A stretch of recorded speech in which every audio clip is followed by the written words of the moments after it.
And welcome, race fans, here back to you with the Nerd TV broadcast for the Full Throttle Sim Racing Mach-1 Performance Cup Series, coming at you live from the simulated Charlotte Motor Speedway, where these guys are going to tackle 50% of the actual race. So 300 miles tonight, 200 laps here around this 1.5 mile quad over speedway. And got 26 cars in the field tonight, it looks like. And everybody is running really good, solid lap times. You see the weather on your track or on your screen right now. 84 on the track, 78 in the skies. So when I see a lot of competitive times like this mixed in with some really good quality weather that the actual Charlotte area is not having, I think this is going to be a really solid race. Last year it was an excellent race, even though it's the longest race of the season. It didn't let down. It was a great performance all the way around here, around 200 laps. And I think you guys are going to see the same thing tonight. My name, of course, is Jeremy Stanley, and to my right-hand side, my co-partner tonight and producer, Mr. Dustin Loxton. How is it going over there, dude? I tell you what, looking forward to an excellent race tonight. If this race is anything like the Truck Series gave us, the Martin Sports Truck Series put on one hell of a show last Wednesday at this track, and I would expect nothing less from these guys here tonight. Like you said, the longest race that we have right now, 50% distance right now, 300, the Charlotte 300. So it's gonna be a brutal one. It's gonna be a longer one, but these guys can usually pound it down pretty good. See a lot of patriotic schemes out there. We got to remember today is a day of remembrance. It is Memorial Day, remembering all of the brave men and women that have given the ultimate sacrifice to allow all of us to be here today to enjoy the iRacing simulation, broadcasting these talented drivers. And doing it so in a free country. So for everybody that's given that sacrifice, from the nerds here to you guys, it is, again, greatly appreciated. And there's nothing that we could do in life to show the gratitude we have for all of those men and women. So, again, these guys are going to put on a hell of a show, Jeremy. Yeah, for us everyday Joes that are just doing this on the sim world, what we can do is just, show the scheme, show the colors, show the respect where we can, verbalize it, whatever you got to do. Without them, we're not doing this kind of thing, right, to entertain everybody else. So always keep that in the back of your mind. I'm really loving Richie Coy's skin. He's got a Palmia skin. He usually runs a pretty colorful car, but right now you see it there. Just all black, very simple. Looks like some camo maybe ghosted in there. Just a nice, simple, solid logo there in the back, and then, the American flag with the silhouette there. So just a very classy, good-looking skin there. Yeah, and I always love the POW-MIA. I mean, it's, again, doing anything we can to try to pay respect and pay homage for all those that were prisoners of war, missing in action, again, on this day of remembrance. So, again, cars just like that. Colby Meese is another one.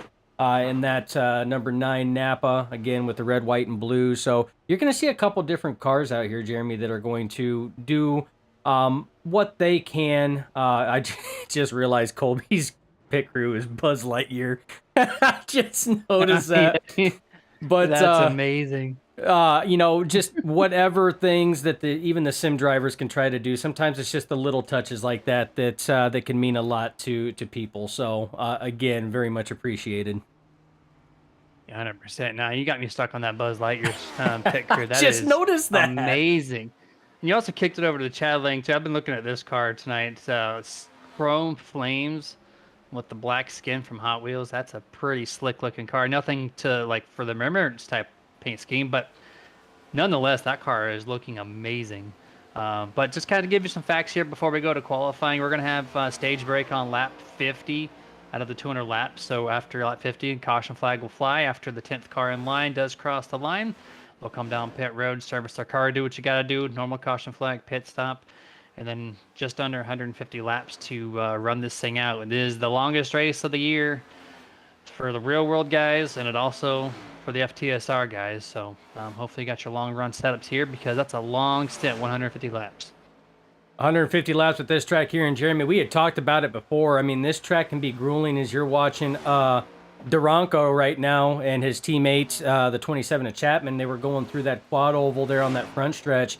We talked about it in the truck race. That's a tough one. It looks like it is very wide, but it is flat. So when you come off of turn 4 carrying so much speed, that wide section of that track doesn't seem as wide as what it looks like, and that's where a lot of people can find themselves in some trouble. So let's hope none of them find themselves in the trouble that the number 9 of Chase Elliott found himself into after a little run-in with Denny Hamlin, though, in the real Cup race. But that right there is going to run it to qualifying. Brandon Elder was at the top, Jeremy. That means that we are going to get our faces off the screen, and we're going to go down and see if we can't try to watch some of these drivers pull some of these hot laps around this track. Yeah, see who we can find here to go on board with first. So they're trying to take time. Let's go with Colby Mice here in the number 9 car. Chase Elliott's skin, super clean looking, but it's on the Mustang, so it might look a little not familiar, but he is running that actively right now, I think, in the Cup race, as long as it's still going on. But it was taken out early. He cleaned out Denny Hamlin after a little frustration off of turn 4 about 2 hours ago, so hopefully Colby doesn't do that same thing in this car. It's one of those really good skins. Hendrick doesn't produce too many great schemes in comparison to some other teams. This one, they nailed it perfectly. Wraps around the Napa logo nicely, right underneath the number without taking up too much from the skin. It's just a really good looking car. But I noticed in the trucks, Dustin, we watched them on Wednesday, they ran the first lap as a warm-up lap. They ran the top, they ran the middle, and then the second lap is where they really just ticked off their fastest time. And right now it looks like Colby Mice coming through 1 and 2. Looks like he's doing the same thing here, getting ready for his good lap on lap 2. Yeah, and there looks like they're, again, just playing the cat and mouse game here, is what the trucks did last Wednesday. Pretty much tossing that first lap away, trying to build up that speed, build up those pressures. In there right now, the 31 of Chandler holding your top time at a 29.8. We're on board right now, again, with Colby and that number 9. You probably see names ticking along the bottom there of your screen, and what that's going to tell you is there's colors that kind of go along with that. Purple, when you see purple, means that they have set the sector fast time out of all drivers. Green means that that is the fastest time they have personally gone through that sector. Yellow obviously means that is the slower time that they've gone through that sector. Again, there's only 2 sectors here. That track is pretty much cut in half. So at the start-finish line, from the start-finish line through turns 1 and 2, halfway down the backstretch is Sector 1, and then going halfway down the backstretch through 3 and 4 back to the start-finish line is Sector 2. Mr. Dustin Loxnum, you're always working in the background, throwing out even a thing I did not even expect to show up on your guys' screen. I was just watching Monaco this weekend from the F1, and I was paying attention to how their sectors work, and this is actually pretty familiar to that even, where you see the green, the yellow, the pink. So it just kind of gives you an idea of what each sector looks like. That's really cool. I'm glad you brought that up there. It is rotating kind of fast, but there's a lot of guys still on track, so you will see that kind of flip-flop as there's a lot of guys in the field. 21 guys have taken time, actually 22 now, so we'll start to slow down a little bit. Looks like we're on board with Shad Curran. He's going to cross the line here. It looks like it's going to find him at a 29.793 on that lap there. Just outside the top 10. Solid time, though, for Shad, though. 29.7. You got to look at some of these drivers, though, Jeremy. I mean, these guys are putting down some fast times. We're on board with Ryan Chapman. He just got done pulling his at a 29.6, putting him P3. You got 2 drivers in the 29.5 second bracket, being the 31 of Chandler, the 19 of Coy. And then, I mean, if you look, your next 4 are in the 29.6 second bracket as Chapman, Beck, LaFrance, and Gachon are in the 29.6. And then, I mean, you got a handful, about 5 or 6 of them that are 29.7. So these are very fast, consistent, close lap times between all these drivers, Jeremy. I mean, you're looking between first place and 20th place. You're looking at only a half a second difference from first to 20th place there on your timing tower right now.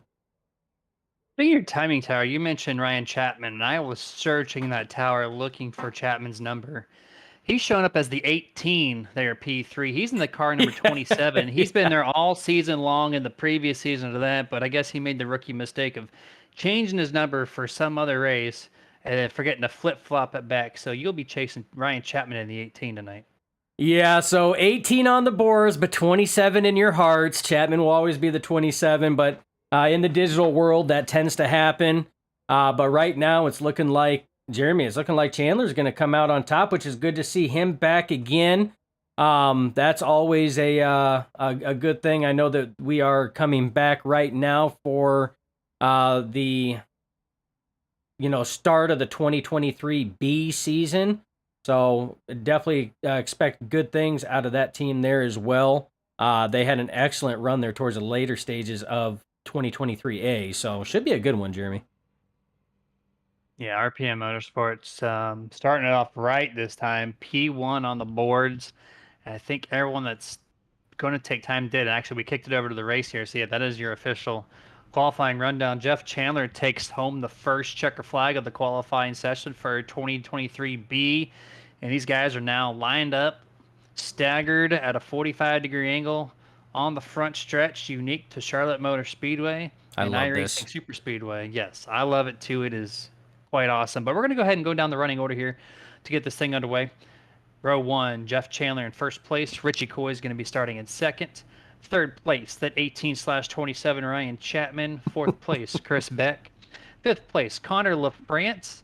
Sixth place, Austin Gassion. Mark Brannigan's going to start in seventh. Sherwood Williford eighth. Wayne Grossi ninth. Lewis Melgan in 10th. 11th, Kyle Milliken. 12th place will be Shad Curran. 13th place, you'll find Robert Malikian.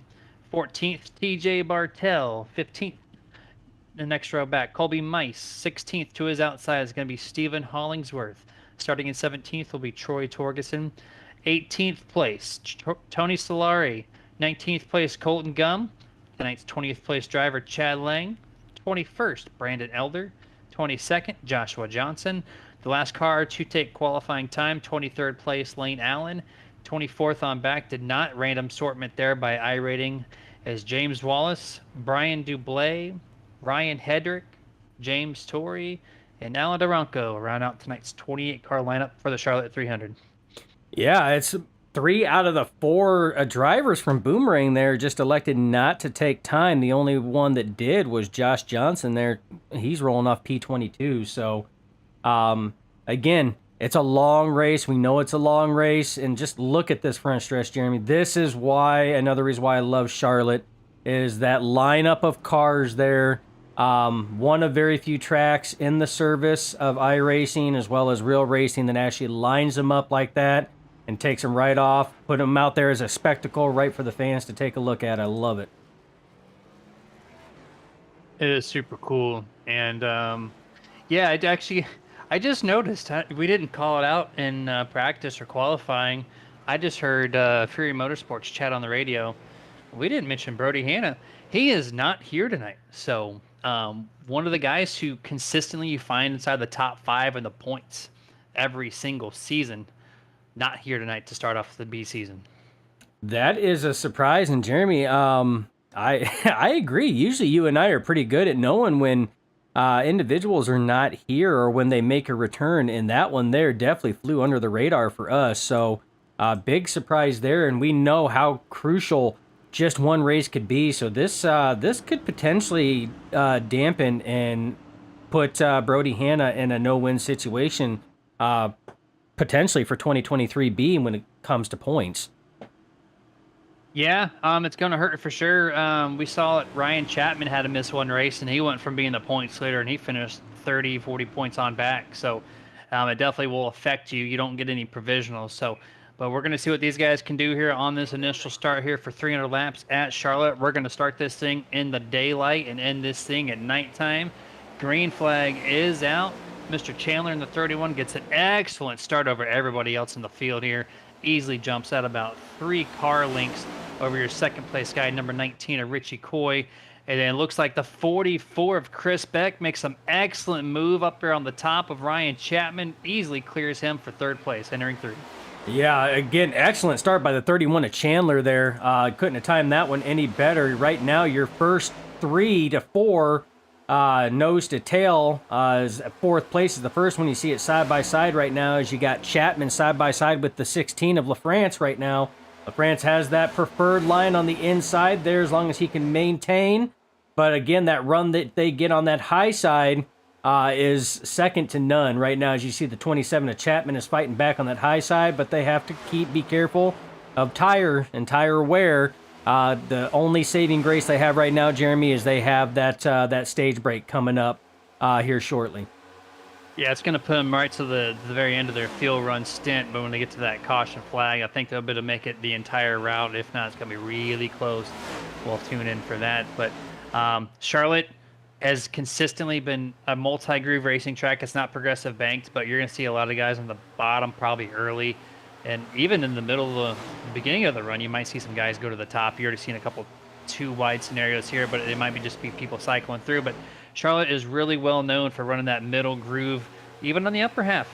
iRacing did put a little bit of a grip patch there, if you want to call it that, back from the Inter 2003 comments there, where they just add just a touch bit of grip, and it really just affects how the side-by-side racing works here. Simulates the real life really well, and just be on the lookout for multi-groove racing here tonight. Yeah, and that's one thing that Jeremy, I thoroughly enjoy is multi-groove. I love drivers having the ability to run multiple lanes to make passes, because then you never know what to expect. It definitely beats the single file, follow the leader, and just hoping and waiting that a mistake is going to be made for you to, put yourself in a position to pass, which is very reminiscent of a lot of short track, like late model style racing. It's usually a lot of single groove. You have to wait for a little bit of a slip up and try to capitalize. I love multi-groove racing. I love tracks like this one here. Kansas is another one. Kansas always puts on a lot of really good racing as well, because it does have that multi-groove.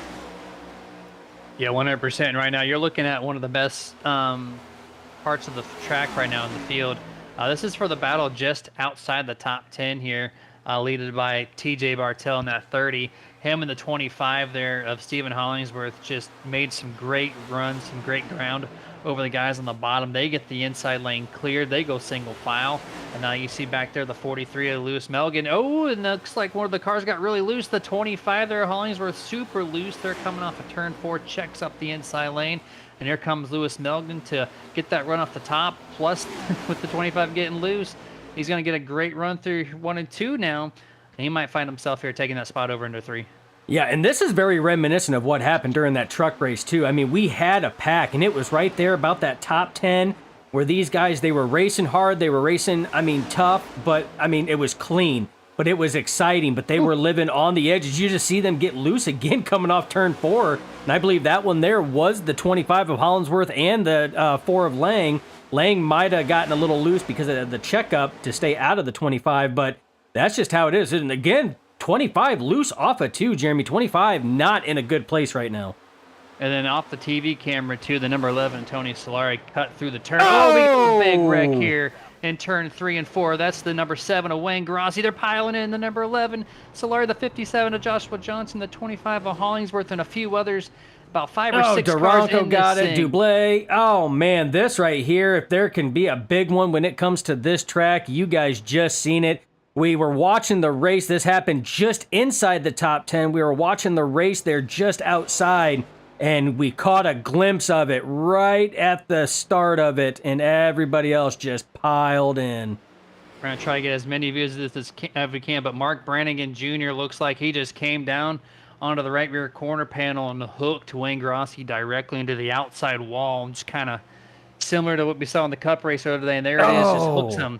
Just lack of knowledge of where his bumper was to where Wayne Grossi was, and you they see all it here. just pile in. Jeez. Yeah. We're still early into this run to where a lot of these guys are just still, grouped up in a big pack and just nowhere to go at such a great speed here. Grossi, you got Brannigan was in on that one. There's Milliken was in on that one.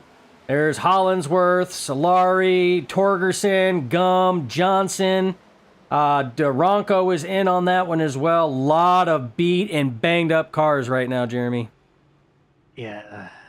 Lane Allen late coming through, wrecking heavy rear end damage too on the exit after he got through the wreck. Just Brian Dublé late got spun out there. Some of these guys in the back, you see the wreck's already happening a whole corner ahead, and you still can't avoid it because it's such a speed, and gotta wait for the checkups. And oh man, he made the wreck. He passed it, and then he got loose. He got loose on that transition. Yep, going down. Right, you had to avoid the inside wall and got loose. Man, it's such a tight corridor too, because there's not much. The wall closes up. So you only have X amount of space to go. And then the apron says, hey, these next gen cars, you can't transition that quick. And that took him out. Yeah, This guy really far in the back here. Try and get the number there. that's Tory. I mean, he locks it up, Tory. just brings it to a complete stop. Name's Tory. Best thing that the driver could have done right there. Track was completely blocked. He just locked him up, said, you know what, I'll burn a set of tires and flat spot him if I have to. But he come out completely unscathed on that one there. Best thing he could have done until that track cleared up. I should have known that was James Tory in the 6 running a Brad Kozlowski skin, but there he is. He did excellent job just to lock him up, stop right before he gets to the wreck. Because we saw there was a bunch of people that were a whole corner behind and still somehow got involved in that just because of the high rate of speed here. So a lot of repairs early on. That was on lap 9, Dustin, of 300 or 200 rather. So I know you got the stage break, but there's so much damage to be repaired on a lot of these cars. There is, and I mean, just in that initial contact, so we know that it was the 20 and the 7, so that was Grossi and Behringer that were involved on that, or Bragan was involved on that one there. Like I said, I think you had Torgerson was in on that one there, Josh Johnson, Solari. I mean, there was easily, Dublé was in on it. There was easily about 10 cars that took some type of damage in some way, shape, or form. Milliken was another one that took damage. There's just Hollinsworth. So again, there's at least, I would say, a minimum of 10, Jeremy, that took some type of damage on this. Now, to what extent, we don't know, but there is still a lot of time we have. So if it's minimal damage, they still have time to get that fixed, and we still do have that stage break coming up as well. It's just, like you said, long race. They got to show the patience. Yeah, that was the number 20 of Mark Brannigan that set that off, and he debuted last Wednesday here in the Truck Series. He did a phenomenal job running inside the top 5 most part of the night, and just had a second of misjudgment there on what happened and caused a big one. But we're going to get this thing regrouped. Green flag is out for the second time. Jeff Chandler has led all 12 laps so far in this 300-mile event. Does not get a good restart in comparison to last restart where he just got 3 car lengths with a 19 Richie Coy with that grip. Oh, we already got a caution. Second one presented by Roasted Gems Coffee before we even get through turn number 2. And it looks like a couple cars slow in the back, like Colby Mason, the 9. That might have been what we saw here. Just self-spins it with tire spin through the gears. Is that what you saw there? That's what I saw. I mean, he was going up through the gears on that one there, and like I said, it just looked like it was. Can we get a telemetry shot of this somehow? Oh man, yeah. It almost looks like he's running an H pattern shifter in this next gen and downshift instead of upshifted. We're gonna see if we can't get a telemetry on this. Okay, starting in second gear here, going through the gears, full throttle. Or almost he downshifted. Instead of going to third, he downshifted by accident to first, and that just threw that thing backwards. That's exactly what happened. Which is hard. Which I mean, it can easily be done because these are no longer an H pattern in these cars, Jeremy. It's now a sequential shifter. So just a quick flick of the wrist in the wrong direction, and that's exactly what happens. I'm not guilty of wrecking like that, but I'm definitely guilty of sitting in my pit stall or like coming down pit road and going, because when this next gen first switched over, like I've done a lot of road racing, so I'm already used to paddle shifters, right? But then every once in a while, I'll sit there in my car and go, which one's up and which one's down? Because it's left and right of the wheel. They're not up and down on the wheel. So it's like, okay, is left up or left down? So and sometimes, if you're not completely used to it, you kind of have a mental lapse there, and I think that's what happened. And unless it was like a accidental click of the paddle, but either way, that thankfully it only took him out, which it don't look like minimal damage to that 9 machine. Yeah, and that's the good thing. I mean, he wasn't up to full speed, so the damage should be minimal on that. The only bad thing was it was front nose impact to the front end. So I mean, theoretically, as long as the power plant is still in good shape, I mean, he should be in good shape. The body can usually take a pretty good beating. With these carbon composite bodies, it's all the components. So as long as his ripums are still where they should be, then I mean he should be theoretically in good shape. I guarantee you he will be double checking though before he goes to slam that shifter, making sure he's shifting up rather than shifting down. Yeah, 100% there. And this also plays, this is the longest race of the year, right? He's already used a set of tires because he self-spun right there. So I'm sure he got the tires changed, got the damage repaired. So now you start with 4 sets, right? 3 on the pit road, 1 on the car. You already changed one. Now you have 2 sets of tires to work with for the remaining 185 laps. So you have to manage those tires at this point, um, to make the end here. And I also want to correct myself from earlier with Brody Hanna. There is 2 provisionals that are offered per season, so he will get last place points for this event. So he'll be rewarded with 28th place in points. So get that cleared. But yeah, you can't spin the tires early here. There's so much time on this track tonight. You have to save what you have. Yeah, and I mean, if it was me, and I mean, it's easy for us to play devil's advocate up here, Jeremy, because I mean, we're up here just calling the action. These are the guys down there showing the talent, making it happen. If it was me in that situation, I honestly think I probably just would have left those tires on there. I mean, you have a stage break coming up. A number of laps have already been ran under caution as it is. Being the longest race of the season, I personally would feel more comfortable having as many sets of tires still left on pit road than anything else. Yeah, no kidding there. I mean, if it goes green the rest of the way, you're going to be pitting 2 more times and you're solid. But what if you have 2 more cautions that are 40 laps separated? Then you're like, oh man, do I save it? Do I do it now? Like, you don't know. Usually this race for FTSR at Charlotte goes really clean every time they run here. But right now we're starting off with a little bit of a rocky start, so it makes people question early, what do I do with my strategy? I would say save them tires, but if you're part of that wreck that happened on lap 9 or, in the ninth case that time, what do you do? What's the right answer? Nobody has a definite yes or no to that. No, and when it comes to pit strategy, it's so tough as it is anyway, Jeremy, because like you said, you don't know what's going to happen. I mean, that's just like, I ran a late model race on Friday, and I think the biggest thing was I was able to come away with the win, but I lucked out. The biggest luck was just pit strategy that was there. A lot of other people decided to come in, and it put them further back in the field. Myself and about 4 other drivers stayed out, pushed it a little further, and it worked in our favor. But just like we've seen numerous times here on Nerd TV, we've seen drivers try to do that and it not work in their favor. It's a gamble. Anytime you factor in pit strategy, it's always going to be a gamble. It could work in your favor and it may not work in your favor. Yeah, 100% there. And I'm going to jump to the chats here. The Stig, our in-chat reporter here, I think he said this before the drop of the green flag even. He said Ryan Blaney won the cup race just to keep everyone updated. So thank you for that bit of information. I don't think he was in my pick 6 for my fantasy thing, so I'm not happy about that. But good for Ryan Blaney anyways. And then also Jay Jinxie in the chat rooting for the number 29 at Austin Gassion. So if I'm saying that right, by the way, please correct me, or if I'm wrong. Either way, I think I'm correct on that one. But either way, we got some cheerleaders for some newcomers in here, so I'd love to see it in the chat. Please keep it up. I'd love to shout you out for sure. Pace car is down, though. We're getting ready for our second restart this evening, 3rd green flag overall. Jeff Chandler's led all 17 laps this time.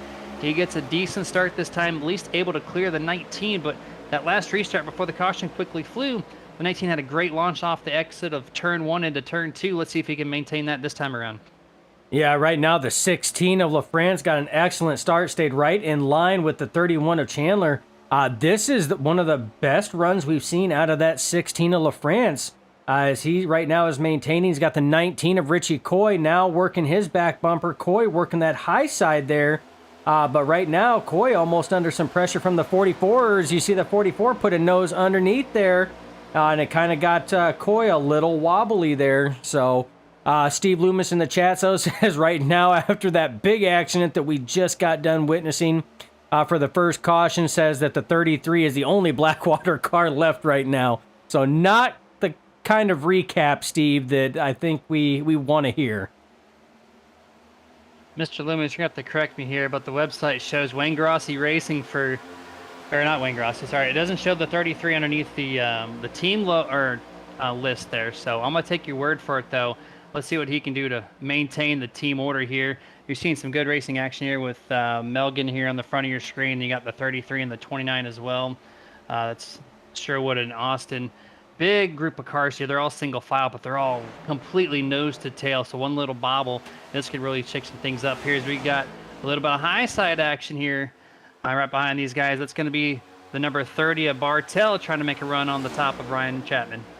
Yeah, Bartel moving up to that high side, and I tell you what, he's ripping that high side very, very well right now. And the thing is he's passing a lot of cars, and that's because there's not a lot of drivers that are up there. He essentially has a clear lane. The only time he has drivers up there is how you just seen there with the 33 of Williford is going down the front and the back stretch. Otherwise, look at him right now. He's got nothing but clear lane, so he can just rip it to his heart's galore. And as we just saw off of turn 4, Bartel gets a little loose, hits the outside wall just enough to slow up the car a little bit, maybe scrape some paint. I don't see any visual damage here. Carbon composite body, pretty durable overall. Just got to make sure you don't knock out the toe or the rack and pinion style setup here on the steering, and you'd be good to go. But he gets a great launch off of turn 2. I don't think there's any issues with his machine as they're still ticking away here. Single file, Dustin, on this start. I don't see anybody too wide at all going through the entire field right now. No, except for Williford now. He wanted to make a fool out of you, so he's like, I know Jeremy's talking about single file right about now as he completes the pass on the 43 of Meglin. Very clean pass, but yeah, Jeremy, I'm thinking after those 2 quick cautions that were back-to-back, I think these guys are kind of toning it down a little bit. They're being patient with their passes. Right now, you see the 30 of Bartel working the inside, but he's not being super, pressuring on it. He's being patient. He's working it, floating through the corners, and that's what a lot of these drivers, when they go to make a pass, that's exactly what they're doing right now. As you see, the 4 Lang is making a pass on the outside of the 29. So, again, I see a lot of patience right now, and which is a good thing, especially after that big one that we had that took out damaged at least 10 plus cars. One of those cars was Troy Torgerson. He did just park at 1 lap previous, coming in at 2 laps down, unable to continue in this race. He has parked it. That's going to bring your 3rd person to expire from this race tonight. That's just a big wreck. It took out a lot of cars so early on, so no surprise there. But, ooh, the 43 gets a little bit of the apron there, shoves up the track. Going to slow up the outside lane there. It looks like they're going to really close in on him here. Coming through turn number 3. Wallace runs really wide that time. Backs up a little bit, though. Let's see if we can get a great launch off of 4. Yeah, he was all over the back of the 43 there after the 43 hit the apron there of Meglin and slipped up. And I don't think there was much room in between the 67 of Wallace and that wall going down the backstretch because he was all over it. As now he's going to switch lanes. Feels like he's being held up, so he's going to try the low side now. Gets by on the low side, keeps it low. Is he going to keep it low?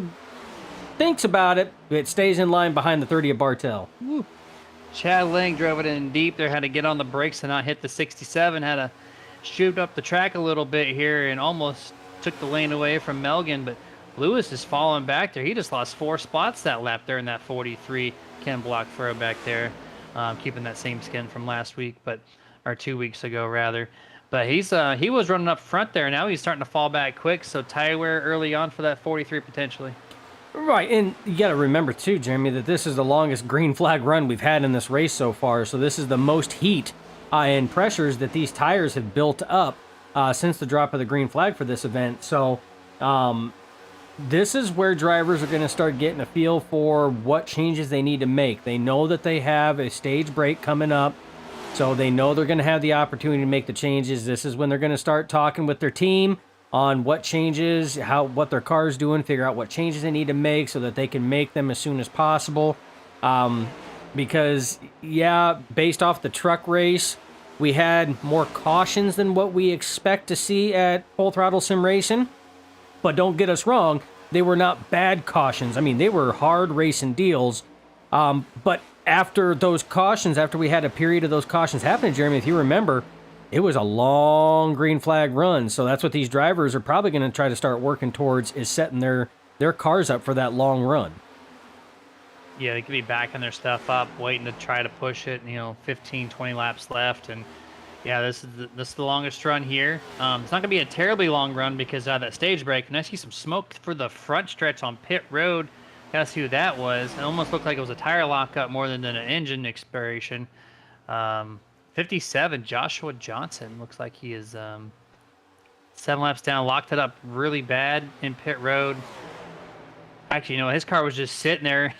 It's one of those iRacing glitches where if you hold down the clutch, the tires just spin smoke off the tires, so that kind of threw me off there. But going back to the action here, you see right now on board, or at least focus on the 19 of Richie Coy, currently running in third place right behind Connor LaFrance and the Forbidden Fruit machine there as they're trying to track down Jeff Chandler, who still led every single lap up to this point.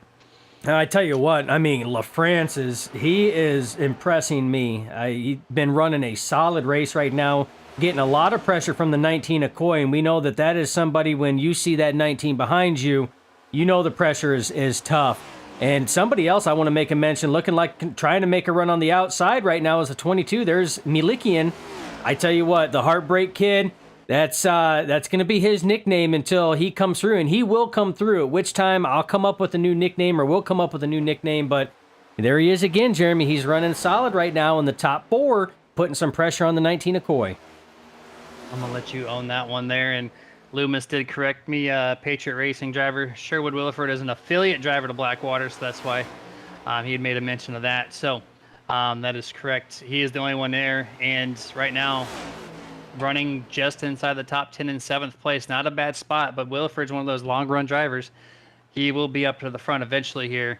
We'll see how long it takes for him to do it as we close out this stage 1, which you got about 18 laps left before we'll see that stage break caution. Yeah, and right now, Jeremy, I think a lot of these drivers, they need to put it in just glide mode. At this point in time, just glide. And as I say that, the 22 of Milikian's like, yeah, I'm going to glide right on by the 19 of Coy. That puts him in the top 3 for the first time tonight, as he's now trying to chase down the 16 of LaFrance. Just an excellent drive so far. You did mention he's getting better and better, and this might be the race where he's going to shine here. As the sun starts to go down, we'll see how these cars change as far as the handling goes and whatnot. But I think after this stage break, watch this 22. If he can continue this pace that he's putting on right now, he's going to contend for this race lead eventually. Yeah, and one thing that we have to remember is this is a race, it's unlike a lot of other races for multiple reasons. And you just said it. This race started in the daytime. It's going to end at nighttime. So some of these drivers that are fast now may have had, say, a daytime setup more geared towards the daytime. When nighttime hits, it may not handle or perform the same way, and vice versa for some of those that are further back right now, say like a Chad Lang or Shad Curran running 11th to 12th. Their setup may be geared more for that night race, knowing that part of that race is going to be at nighttime as well. So there's a lot of different variables right now that, Jeremy, we're all at the whim of these variables, just waiting to find out exactly how it's all going to roll out. Yeah, absolutely. And you're watching a pretty good battle here on your screen. These 5 cars just nose to tail still here on lap 35, led by the number 4 there of Chad Lang. The 37, he was a part of that wreck on lap 9. The 6, James Torrey, he almost was a part of it. And right behind them is going to be that 18/27, Orion Chapman. Surprised that he's kind of just sitting in the back right now, not able to really progress and pass some of these guys that we're used to seeing the 27 do, but I'm definitely not going to count him out. He's basically the Kevin Harvick for the series. You see the 21 really just push up onto the Chad Lang's left rear, takes the air off the car of the number 4, shoves him tight under the outside wall there. 21 clears him easy. Brian Dublé now is going to try to take advantage as they go through 1. Yeah, these cars so aero dependent, especially at times where you wouldn't think so, where just the least little bit of taking air off somebody's left rear like that will tighten them up to allow you to get by. It's crazy. That was a very good move by the 21 of Shad Curran to get by the 4 of Lang. It was a good clean pass there, and you were just talking about the 27, 18 on the scoreboard, 27 in your heart of Ryan Chapman is now moved up in the 13th spot just in front of Dublé. Now he's going to start pressuring the 4 of Lang. Yeah, it's really cool how you can run strategies with these cars. If you go to the super speedway and pull the air off the right rear, spoiler, you can get a great run there on a straightaway or even in a corner because it slows down the car in front of you. On these speedways, you get right to the left of your quarter panel, and it just takes enough downforce off the car to either it gets loose or goes arrow tight. And you see the Ford do that to the 27 this time. Now the Ford is going to try to regain his spot here, going back to turn number 1. Awesome battle here, just outside the top 10. Yeah, I tell you what, I mean, these guys are 2x2. I mean, they're swapping positions. Ooh, 4 of Lang loose off of turn 2 as he keeps it straight, but that slows him up, and that just goes 3 wide as they're going down into turn 3. Man. Jeez. Good job on that one there. I mean, Torrey got by there. Chapman fell back behind. Looks like the 37 to Dublé, a little bit of wall contact coming out of 4 there with that hard racing. That is correct. He definitely backed up to, lost a few tenths of a second, even a half a second, really. Getting through turn number 1 now. Going to be getting a strong run on Ryan Chapman, but does back up and follow suit behind the 27. Actually goes to the bottom, gets a little side draft. He's going to contend for this pass again. The same time to see the 6 of James Torrey. He's also looking low on the 4 of Chad Lang. I tell you what, this is one of the best races we've seen Torrey in. Remember, he was the one that during that 10-plus car pileup, he just locked the brakes up and said, you know what, boys, I'm just going to wait right here. You guys go ahead and figure it out. I'll get moving when you guys are done. And right now, he is just past the 4 of Lang, moved up into the 12th. Well, just passed, and now they're battling back and forth, but he's just outside the top 10, so solid run right now for the 6 of Torrey. They're going to come up to 9 laps to go in this stage here. This is really heating up. If you're going to practice your setup for the long run and just anything in general, this is what you want to do. Nice, clean, hard racing, as long as you don't hit the wall like the 37 did. This is a great time to feel out your car right now, 42 laps into this 200-lap event. Still side by side here. The number 4, Chad Lang's going to have the preferred lane going through the top side of 1 and 2. It's going to clear the 6 of James Torrey. The 6 is clear if he wants to move up. Does not protect the bottom. This allows the 27 of Ryan Chapman to get a good run here on the 37 of Brian Dublé. Yeah, and what you're not seeing now is these 4 drivers here racing. It's allowing the 9 of Colby there, Meese, to close in. Remember, he was the one that had that issue that brought out the second caution there, that downshifting rather than upshifting type deal. It's closing up, and this 4-car battle is going to soon be a 5-car battle as he's now looking on the inside of the 27 of Chapman. So now Chapman, Colby, and Torrey all battling it out for that 14th position. Yeah, this has definitely allowed Colby Mice to make something happen here. And there's also the 10 of Colton Gum. The number 2 of Duranco, also part of that big wreck on lap 9. These guys have been side by side. They're eating up that excess tire wear, and allowing some of these guys to maybe shift forward, try to get themselves, not in any type of stage point scenario. You have to be inside the top 10 to gain stage points. Let me see the 9 get a little loose off of 2 and go down to the bottom half of the track, gives the position back to the number 6. But these guys are definitely just duking it out for fun at this point. Oh, absolutely. And while they're doing that, the 31 of Chandler, he's just checked out now, Jeremy. As it sits right now, he is sitting at almost a 3-second gap between himself and the 16 of LaFrance. 2.76 seconds between him and LaFrance. LaFrance right now is gapped out roughly about a half a second right now on the 22 of Milikian. Milikian obviously slowed down right now, but he's holding strong right now on that 3rd. Richie Coy still holding 4th, and rounding out your top 5 right now is the 67 of James Wallace, who, Jeremy, is up 19 positions from his starting spot. Remember, he didn't even take time to qualify, and he's running in the top 5. Up 19 spots. That's pretty darn impressive, I would say. And he's always that long run driver, too. He knows how to get this job done in long runs, and you're definitely seeing it here, even with the 2 cautions. He has put himself in an excellent position. And right after you kicked your camera over, Dustin, to these guys up on the front, the 27 of Chapman pushed the number 4 Chad Lang into the outside wall and on off corner exit of number 2. Slowed up a couple guys and gave Mr. Lang a little bit of damage, but they're still going. I heard the 27 come over the comm saying, I apologize for that one. That's all me. And I think you got it here on Nerd TV replays. We're going to ride with the 27s on focus on your guys' camera here with the 4 of Chad Lang. Comes off of turn number 2 and really just shoves up tight, but the 4 kind of crowded him down a little bit. Maybe it was a combination of the 4 not giving him enough room at the bottom, and Ryan Chapman did not realize that there was going to be a lot of empty space there on the outside of the 4. Yeah, we're going to get another look at that one there as you see them going through. This one here coming off the corner there. And it does a little bit of crowding there. Both cars kind of come together. You see everybody fan out. A little bit of damage to the right side of that 4. But that's, again, Jeremy, that's product of hard racing. I mean, these guys, I mean, we've been covering how much these guys have been racing hard like that for, what, the last 10 laps, 10, 12 laps solid. So, I mean, they're still going at it right now. Right now you got Chapman getting pressure from his Elevated Esports teammate there, Duranko right behind him. So it's going to be a tough one. I mean, these guys are still duking it. Pit road is closed. We got a lap and a half left before we're going to see stage end. And Jeff Chandler, you already mentioned he's checked out. He has furthered that lead, almost a 4-second gap. Actually, 4 seconds as second place crosses the line. White flag, one to go in this stage. Well, yeah, and 4.1 second separation. So RPM Motorsports just week in and week out just get better and better and better. And you're seeing this 31 just dominate, running all 50 laps in the lead. And he's going to cross the line here and take all 10 points for stage end. Just impressive job here by Jeff Chandler. It was. I mean, it was a dominating run there for 50 straight laps, even with the cautions. Still dominated 50 straight laps. My question is now, as you see, we still have some sun on this track. We still have 150 laps to go before we crown a winner of the Charlotte 300.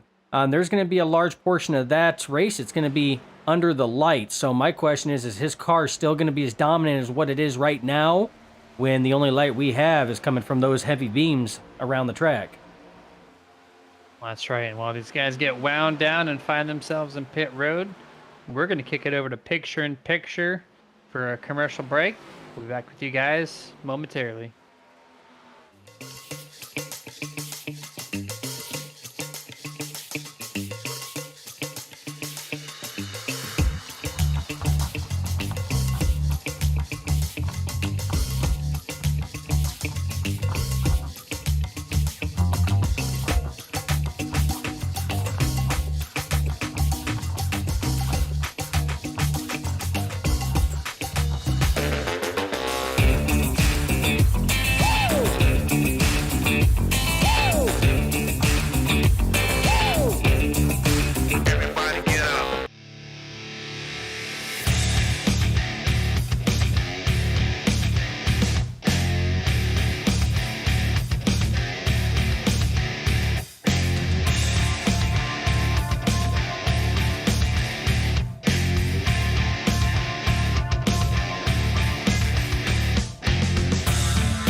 Welcome back to full screen coverage here, and actually we got 2 laps left before we go back to green flag.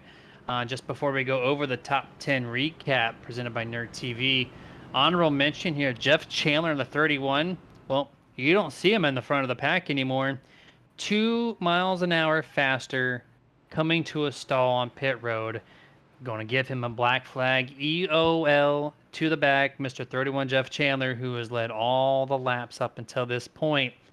Now, for the first time, we're going to see what this car can do going through traffic. But to kick it over to the natural top 10, first and foremost, Connor LaFrance.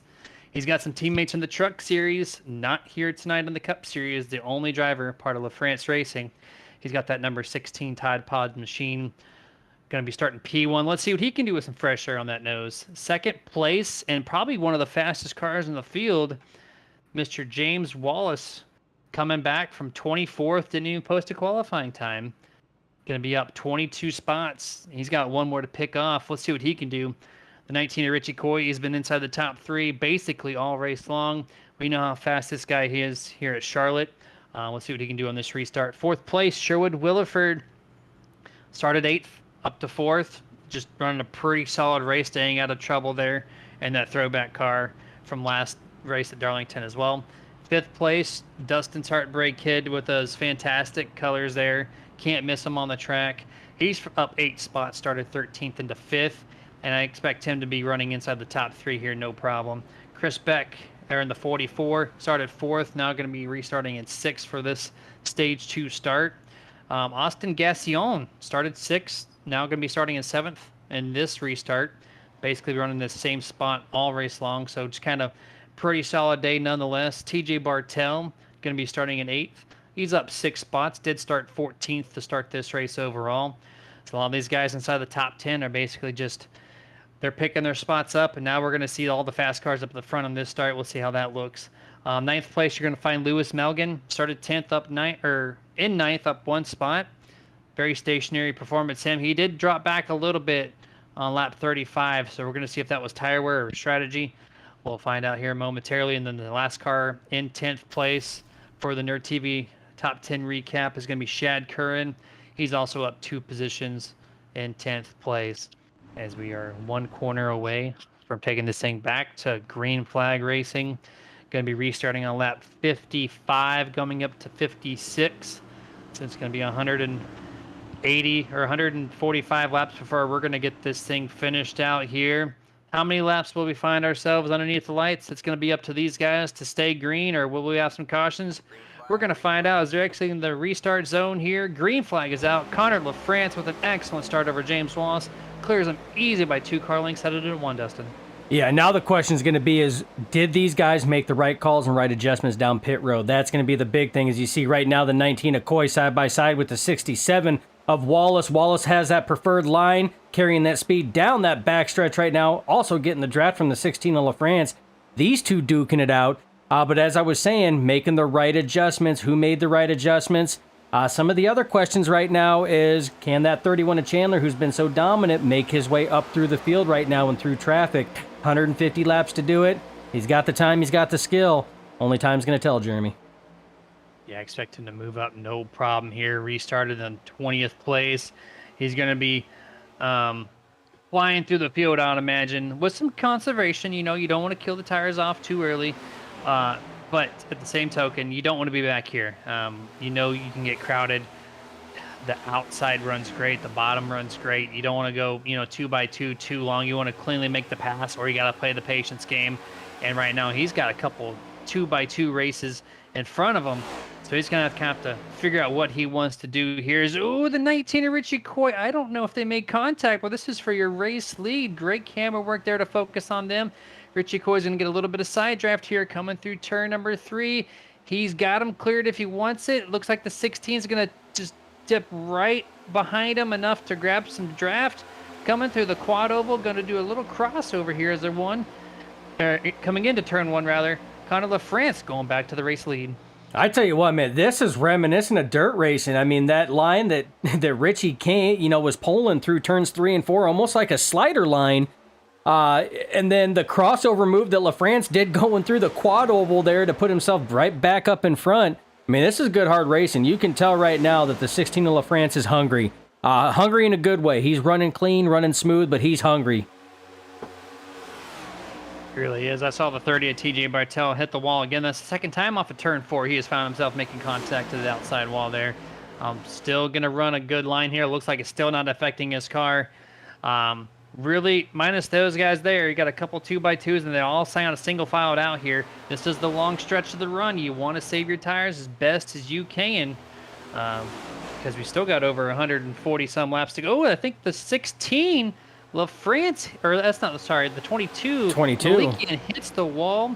And Dustin, your Heartbreak Kid story might be coming into effect here again.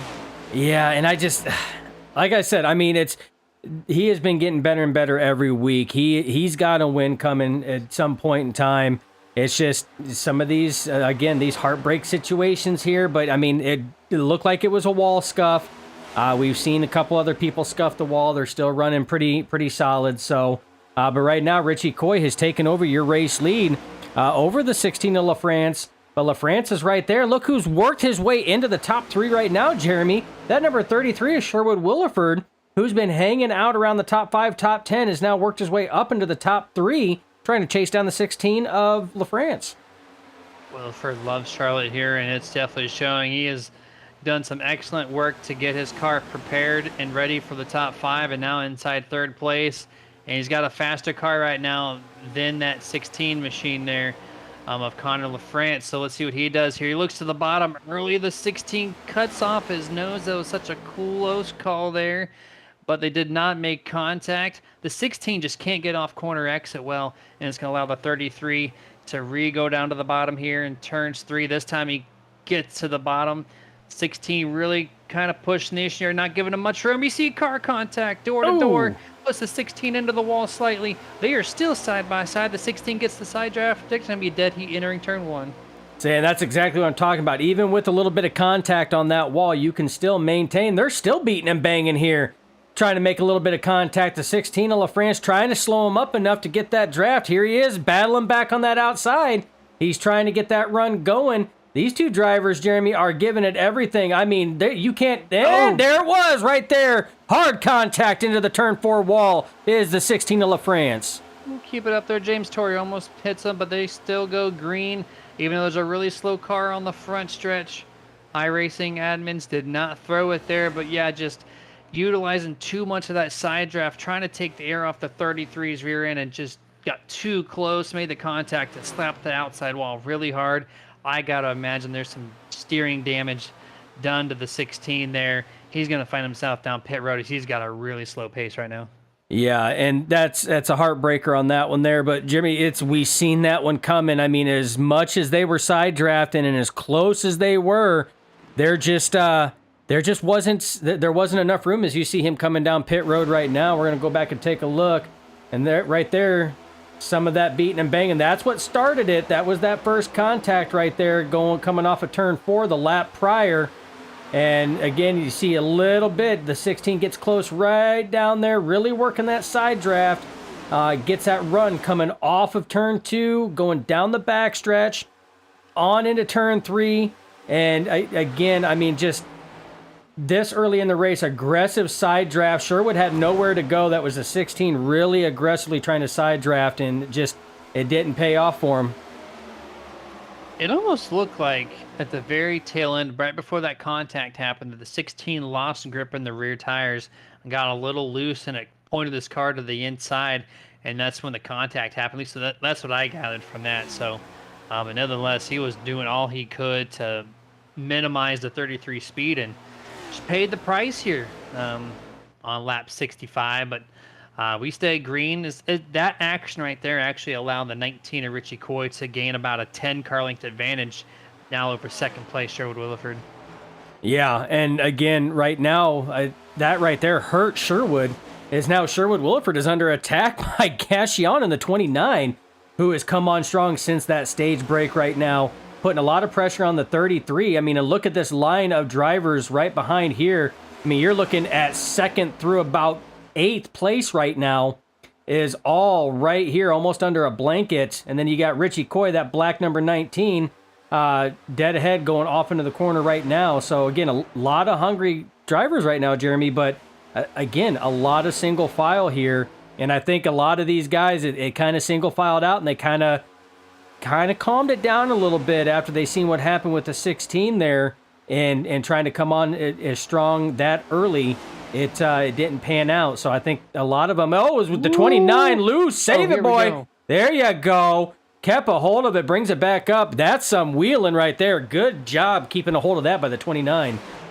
There are some excellent throttle and brake management there, going back and forth between the two, maybe even both at the same time to save that thing. Oh, more contact going to the turf here. The 29 ramps. Good thing this is turf. It's going to be able to drive straight through it, catching some massive airtime. Going to merge right back up. Oh, Jeff Chandler, nicely so done. close. Excellent heads up. Oh my goodness. The awareness to realize that was turf and to full throttle through the tri-oval or quad-oval rather. Excellent job there by the 29 of Gassion. And only lost probably, what, a handful of spots, Dustin? Yeah, he was running in third. He lost about 11 spots is what it was. He's showing in 14th right now. Not bad for getting loose off of turn 2 the way that he did, and for getting it completely out of funk there off of turn 4 and cutting right through that painted fake turf, so to speak, and coming back up on the track without collecting anybody else. That was a good bit of driving. Good heads up by that number 29. Yeah, he's still off pace a little bit. I don't know if he had the iRacing yield for cutting the course like that, but he was way off pace for a while, and he's finally, it looks like he's up to speed here. But I actually realized that our Charlotte Motor Speedway actually did put turf down there on the front stretch. The only track in the NASCAR circuit to have it, so that's why you don't see splitters grab it and flip cars over or rip off the front noses or anything of that nature. It is a very tough piece of fabric down there, so that's why you saw him able to just full throttle through there with no problem. I was about to say that's also why you see cars go full throttle, full sending that. Let's try to screw around and find out what happens, and catching some air and bumps there and still make it out on the other end. That's right, and somehow nothing damaged to that car, so he still maintains here. But head back toward the front here. Looks like we're focusing on second, third, and fourth. 33 of Williford making up a little ground. Last time we checked him with the 19, he was about 10 car lengths. That's shrunk to about 6 or 7 now. So are we going to see a shift in power here as the guys behind the 19 start to gain up on Richie? And they very well could right now. You see the 67 trying to make his way up into the podium top 3 right now around the 44 Beck. This is where it's going to come in. As long as it stays long, this is where you're going to see who can save their tires, who's got that long run set up. And Jeremy, if you've noticed, there's no sun on this track right now. That sun is now down below the grandstands, below everything else. So now there is a blanket of shade on this track that sun is not hitting it. So this track now is actually going to start cooling off. If you bring up the track weather map here, we're going to kind of notate what it looks like on the track now. Then maybe if we can try to remember to bring it up toward the end of this race. 82 track surface, 77 in the skies. I expect that track temp to drop way more than the air temp, but we're going to find out. They still got 125, 124 laps to go here at the Charlotte 300. Jump into the chats. We see the man who missed the race that's always here, Mr. Brody Hannah. Aggressive side drafting on lap 65. Some guys will never learn. It's just too early. That's a very Brody comment. That is a Brody comment. If you guys don't know Brody, that is a Brody comment. I mean, he will cut it straight to the chase. He does not mean about it, but he will just say, "Hey, this is what it is," and that is Brody to a T for sure. Calls it how he sees it, and they're not wrong. You got 135 laps to go around, and you're like, you know what? I'm gonna do it really hard in the paint right now, and did not pay off for him. So multiple laps down now for the 16. But look at the 19's gap. We were talking about that, and all of a sudden, Williford and James Wallace up into third place. These guys have much better long-run setups than Richie's had in recent times. And right now, it is really showing off here. And as the sun goes down, these cars look like they're getting much faster. And look at fourth place, Dustin. The guy who hit the wall, the Heartbreak Kid, he's also moving up. Absolutely, and I told you. I mean, yeah, you got to expect wall contact from time to time. As long as your power plant's in line, as long as it doesn't mess too much up, you should be pretty good. And I want to make mention, part of that is right now we got a battle for the lead. The 33 of Williford looking to the inside of Coy, 67 of Wallace looking to follow suit. just from the start of the race, our air temperature is already down 1 degree. We started at 78 degrees. It's now 77. Our track temperature is already down 4 degrees. We started at 86 degrees. It's already down to 82, Jeremy. As right now, Richie Coy falls back to third. New race leader, 33 is Sherwood Williford for the first time tonight. Now 19 needs to figure out how to tire conserve a little bit more, or at least on his next pit stop, how to get this car adjusted to make the long run a little nicer here, as he has come to realize these guys are much faster than him. He just basically went to the top and let the 33 of Williford and the 67 of Wallace by without any competition, as he's now actually, he feels like he's got a little extra speed in that car. As I say that, he's going to try to pass the 67. But Wallace is so good on the middle of the upper half of these tracks we go to on the ovals. He just clearly passes the 19, and Richie has no grip on the bottom. Yep, and that's, again, that preferred line, and that's where a lot of it later in a run, you can get an excellent run off that high side here with the multiple groove that you have here. It looks like right now Richie's car is struggling a little bit on that long run. Now, mind you, we still have a couple pit stops to go through, so there's still changes he can make. So he's not down and out right now, but right now in comparison to the 33 of Williford and the 67 of Wallace, and right now the 22 of Milikian is coming up to pressure him right now. It definitely looks like that their long run, I will say under the light setup, might be tuned in just a little bit better, as it looks like the 19 of Coy was at a little bit of a wall scrape I seen coming off of 4.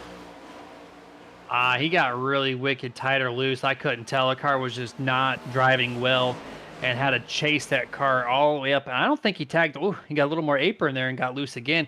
So Richie Coy is really starting to feel the tire wear situation for his machine. But lead change, Mr. Wallace going to bring the third lead change this evening.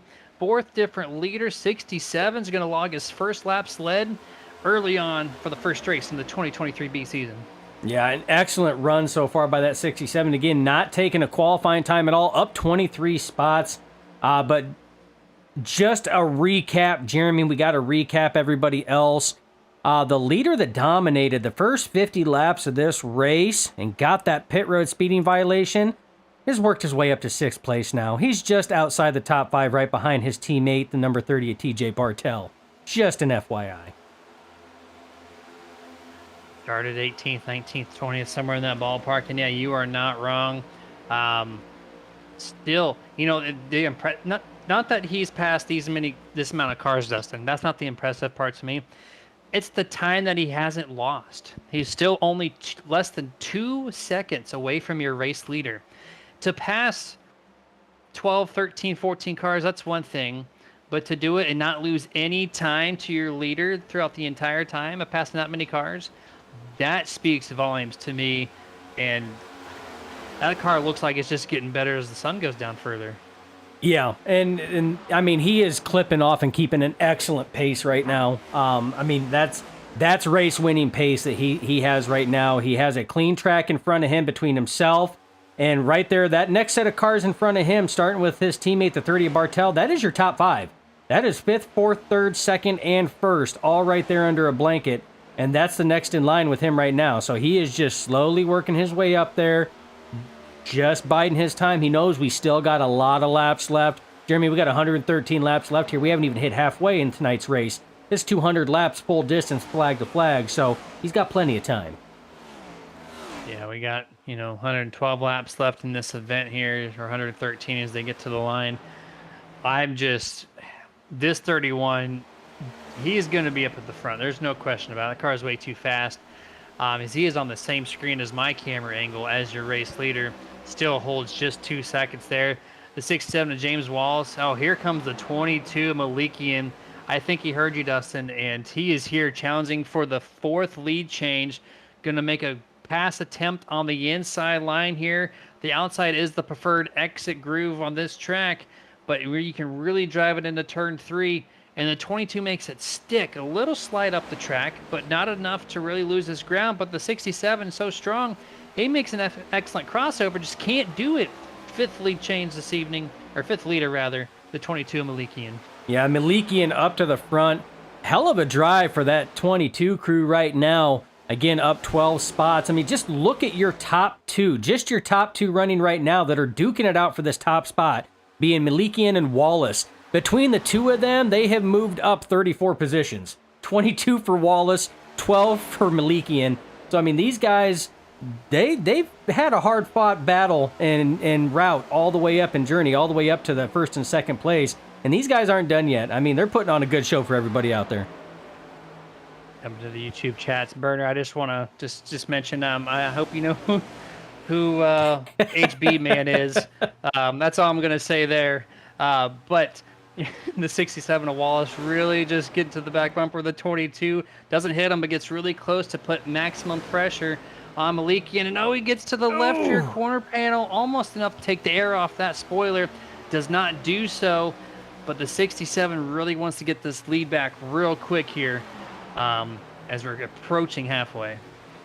Yeah, approaching halfway. I had to chuckle. Couldn't have put that any better, Jeremy, on that one there. The only thing I'm going to throw out there is the man may have some brass when it comes to titles, so just going to throw that out there. Especially here, right? Especially here. So, but yeah, I mean, this race here, and these two battling it out, Jeremy, is only allowing the 33 of Williford to close that gap up even more right now. Again, now he's not getting a lot of pressure from behind from the 19 of Coy.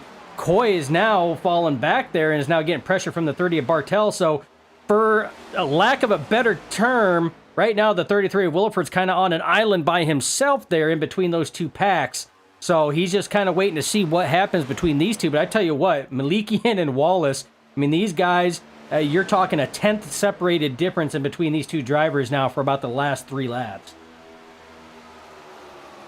HP man said in that reply, I'll just leave that there as well. It's getting real fun here in the chats. Please join in, guys. It is a great time on track and in the chats here. But yeah, this lead race right now, Dustin, is just so good, even though they're single file. This is very Charlotte-like, where you see a lot of runs they develop quickly and then they fall off quickly because you feel like you have speed and all of a sudden one lap you go to turn 3, especially myself, and I lose all the grip that I had the lap previous. I'm like, what happened to my speed? And this is kind of what we're seeing. Usually the fresh air pays dividends, but this time it looks like the leader just cannot get away from the pack unless you're the 31 of Chandler. So right now the 67 almost looks like he's preferred to be in second place. Gets an excellent run off the middle groove here of turn 2 to the back bumper of the 22. Does he make a move this time? He does not. Backs up the corner here. Is going to follow suit. Gets that down for us. The 22 pushes a little wide. The 67 is going to maybe take an attempt here on the front stretch. Yeah, but the 22 pushes wide there on corner exit, but it allows him to get that little bit of a run as the 67 trying to show a little bit of a nose, thinks better of it, runs a high line. But I agree. I think the only two drivers that have been able to actually gap a little bit, obviously the 31 of Chandler was able to gap the field by quite a bit prior to the first stage break caution that was thrown. But the 19 of Coy was able to as well. Part of that could have, played and tailed just like with the 31 with some of the drivers kind of fighting themselves back there. As right now, we have the 67 of Wallace has just fallen way back because guess what? He's in the pits. Scheduled pit stop. He called his pit entrance late off of turn 3, came over the radio, said 67 pitting. So playing a little bit of the game strategy to make sure he gets the first pit stop here. This is gonna be different. He's got the faster long run car. He realizes the 22 is holding him up. So why not come down a couple laps earlier and get your fresh tires? You already know you have a long run setup, right? So now you're gonna have fresh air. You can serve your tires a little bit more without being held up. This actually might be the best strategy call the 6-7 could have made as we're coming to green flag pit stops here momentarily.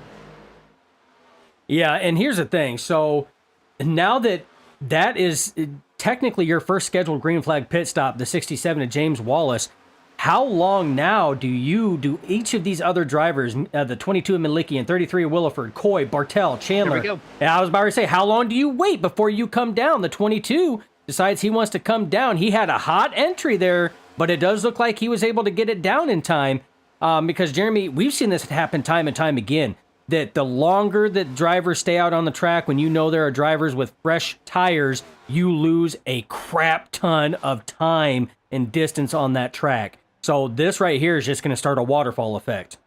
It really will, and we're going to see a lot of guys do the same thing here in the next couple laps. The 33 of Williford giving up the race lead.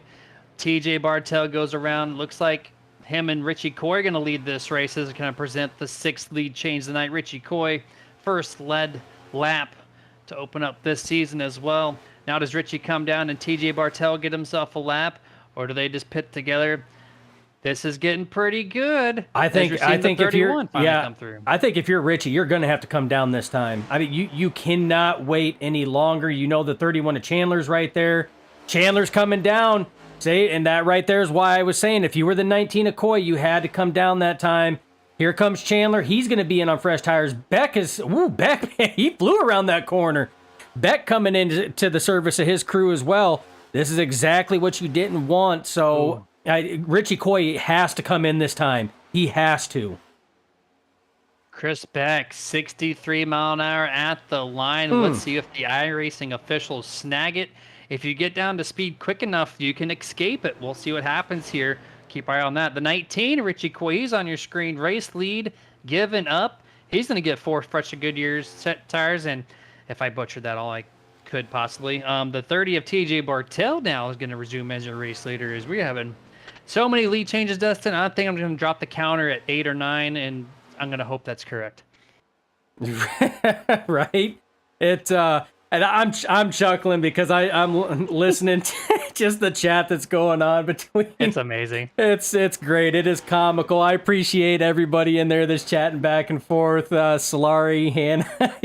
It's awesome to get a good chuckle. But Bartel now coming into pitch. Jeremy, one thing that you are seeing, these drivers are not waiting that long. Essentially out there long enough to get those bonus points for leading a lap and then hitting pit road because they know they're going to lose a lot of time. The only one that I feel stayed out probably a lap more than what would, probably benefited them was probably the 19 of Coy. Yeah, I'm going to have to agree with you. Some of these guys like the 21 of Shad Curran, this is the only chance to get a lap led. So great call from the 21 to stay out as much as he can. Which really surprised me. These guys have started the pit road entrance like the 6-7 of Wallace. He pitted 10 laps ago, roughly, right? And these guys are still staying out. So, why did you give up so much time, or why did you pit so early, rather, when your car has much more distance in the fuel tank? But, of course, I'm not the one driving these things, but as 21 calls his pit entrance now this time. It's just a big fluctuation in pit stops here. Kind of surprises me. It does, as the 21 of Curran looks like he is coming into the service of his crew. That is going to relinquish the lead to the 6 of James Torrey. Torrey is going to be credited with a lap led. That is his first lap led in the 2023 B season. You see the 31 of Jeff Chandler on fresh tires. Man, that's the difference between fresh tires and worn tires right there, Jeremy. That 31 just ate that 6 up going through turns 1 and 2. Yeah, 100% there. It's just about, a 2-second fall-off separation between the guys with fresh and olds, and here comes the 6 of James Torrey to give up his race lead. This is going to cycle things back now to the actual race leader of this race, the 67 of James Wallace, who pitted first and is going to resume P1. He's got about 10 car lengths on that 22 of Malikian, who pitted, 2 laps after he did. So we'll see now how fast this 67 can be on the long run. Yeah, and I mean, honestly, for the 22 of Malikian staying out for about 2 more laps longer before coming to the service of his crew, I'm surprised that gap between the 67 and the 22 is not wider than what it is. But I tell you what, Malikian was able to stay right up there as we have a Roasted Gems caution out here on lap 105. As soon as the entire pit cycle occurs, then we get the caution. The caution couldn't have fallen at a much better time just in general, because some people would have been caught a lap down or whatnot, but no. This is going to fall exactly where everyone would want it to happen, which is right after pit stops. And I initially did not see where this caution came out, Dustin. I did not see where it came out either. All telemetry that we have right now, it doesn't show anybody crashed. So possibly somebody going off track. I'm trying to find it here myself. I'm waiting for it. Okay, there's the pace car lights. I'm searching. I did not see any smoke, anything that said caution. I found it. Alan Duranco in the 29 of Austin Gassion, turn 4 on lap 104. Going to exit side by side. A little looseness from the 2 of Duranco. The 29 didn't recognize it, came up normal exit, and then gets hooked around the front stretch here and just pushes Gassion across the start-finish line there. Thankfully, nobody else was involved and not much damage occurred there. Yeah, and that was a lucky break on that one there. As again, that's hard racing coming off that corner. And Jeremy, we talked about it coming off of turn 4 into that quad oval. It with the speed you carry, that gets very that wideness kind of dissipates and goes bye very quick. It's kind of a deceiving front stretch when it comes to these quad ovals like Charlotte, Texas, and Atlanta. Well, old Atlanta. Yeah, 10-4 on that. But as these guys decide whether or not they come down pit road or not to save those set of tires, which is a very tough call, by the way, with the amount of laps left and what they have left in the pit road. We're going to kick it over to picture-in-picture commercial break. Get these guys all cycled through, and then we'll be back with you guys before the drop of the green flag.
Racing isn't easy, but experiencing it is. iRacing puts you in the driver's seat with the industry's leading sim racing game. Drive on laser scan replicas of the greatest racing circuits from around the world. Go head-to-head against other drivers chosen by skill-based matchmaking to ensure competitive racing at every level. Compete across all your favorite series. In officially licensed cars, engineered to deliver the most accurate driving experience possible.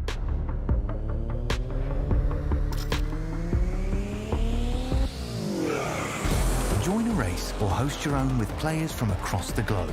Race against the computer or in a league with friends. Feel the thrill behind the wheel. Visit iRacing.com. And back to full screen coverage here. We got a half a lap before we go back to green flag action on lap 110 of 200 scheduled. 44 Chris Beck on your screen gets back to the lead lap. Virtue of the Martin Sports hashtag Get a Grip Lucky Dog Award. So Chris Beck going to get that here tonight. Gives him back in a chance of passing some cars and making some ground up here. That machine's going to be restarting, looks like, in P17. As we're waiting for the pace car to drop down on pit road. James Wallace will lead the field to the green flag for the first time this evening with Robert Malikian, which these two have seemed to be putting on a really good show and is looking to build up an excellent finish here tonight. Green flag is out. Great restart by everybody, at least to the top 10 on back. Looks very clean. Everyone stays side by side going through turn 1. The 22 does drop back a couple car lengths, though. It's going to allow the 33 of Williford to get to the side early of Malikian. Yeah, again, the 33 of Williford now. And again, remember, all these drivers are on essentially fresh tires. The driver with the oldest tires right now, ironically enough, is the driver that's currently leading this pack. He was the first one to pit for under green flag.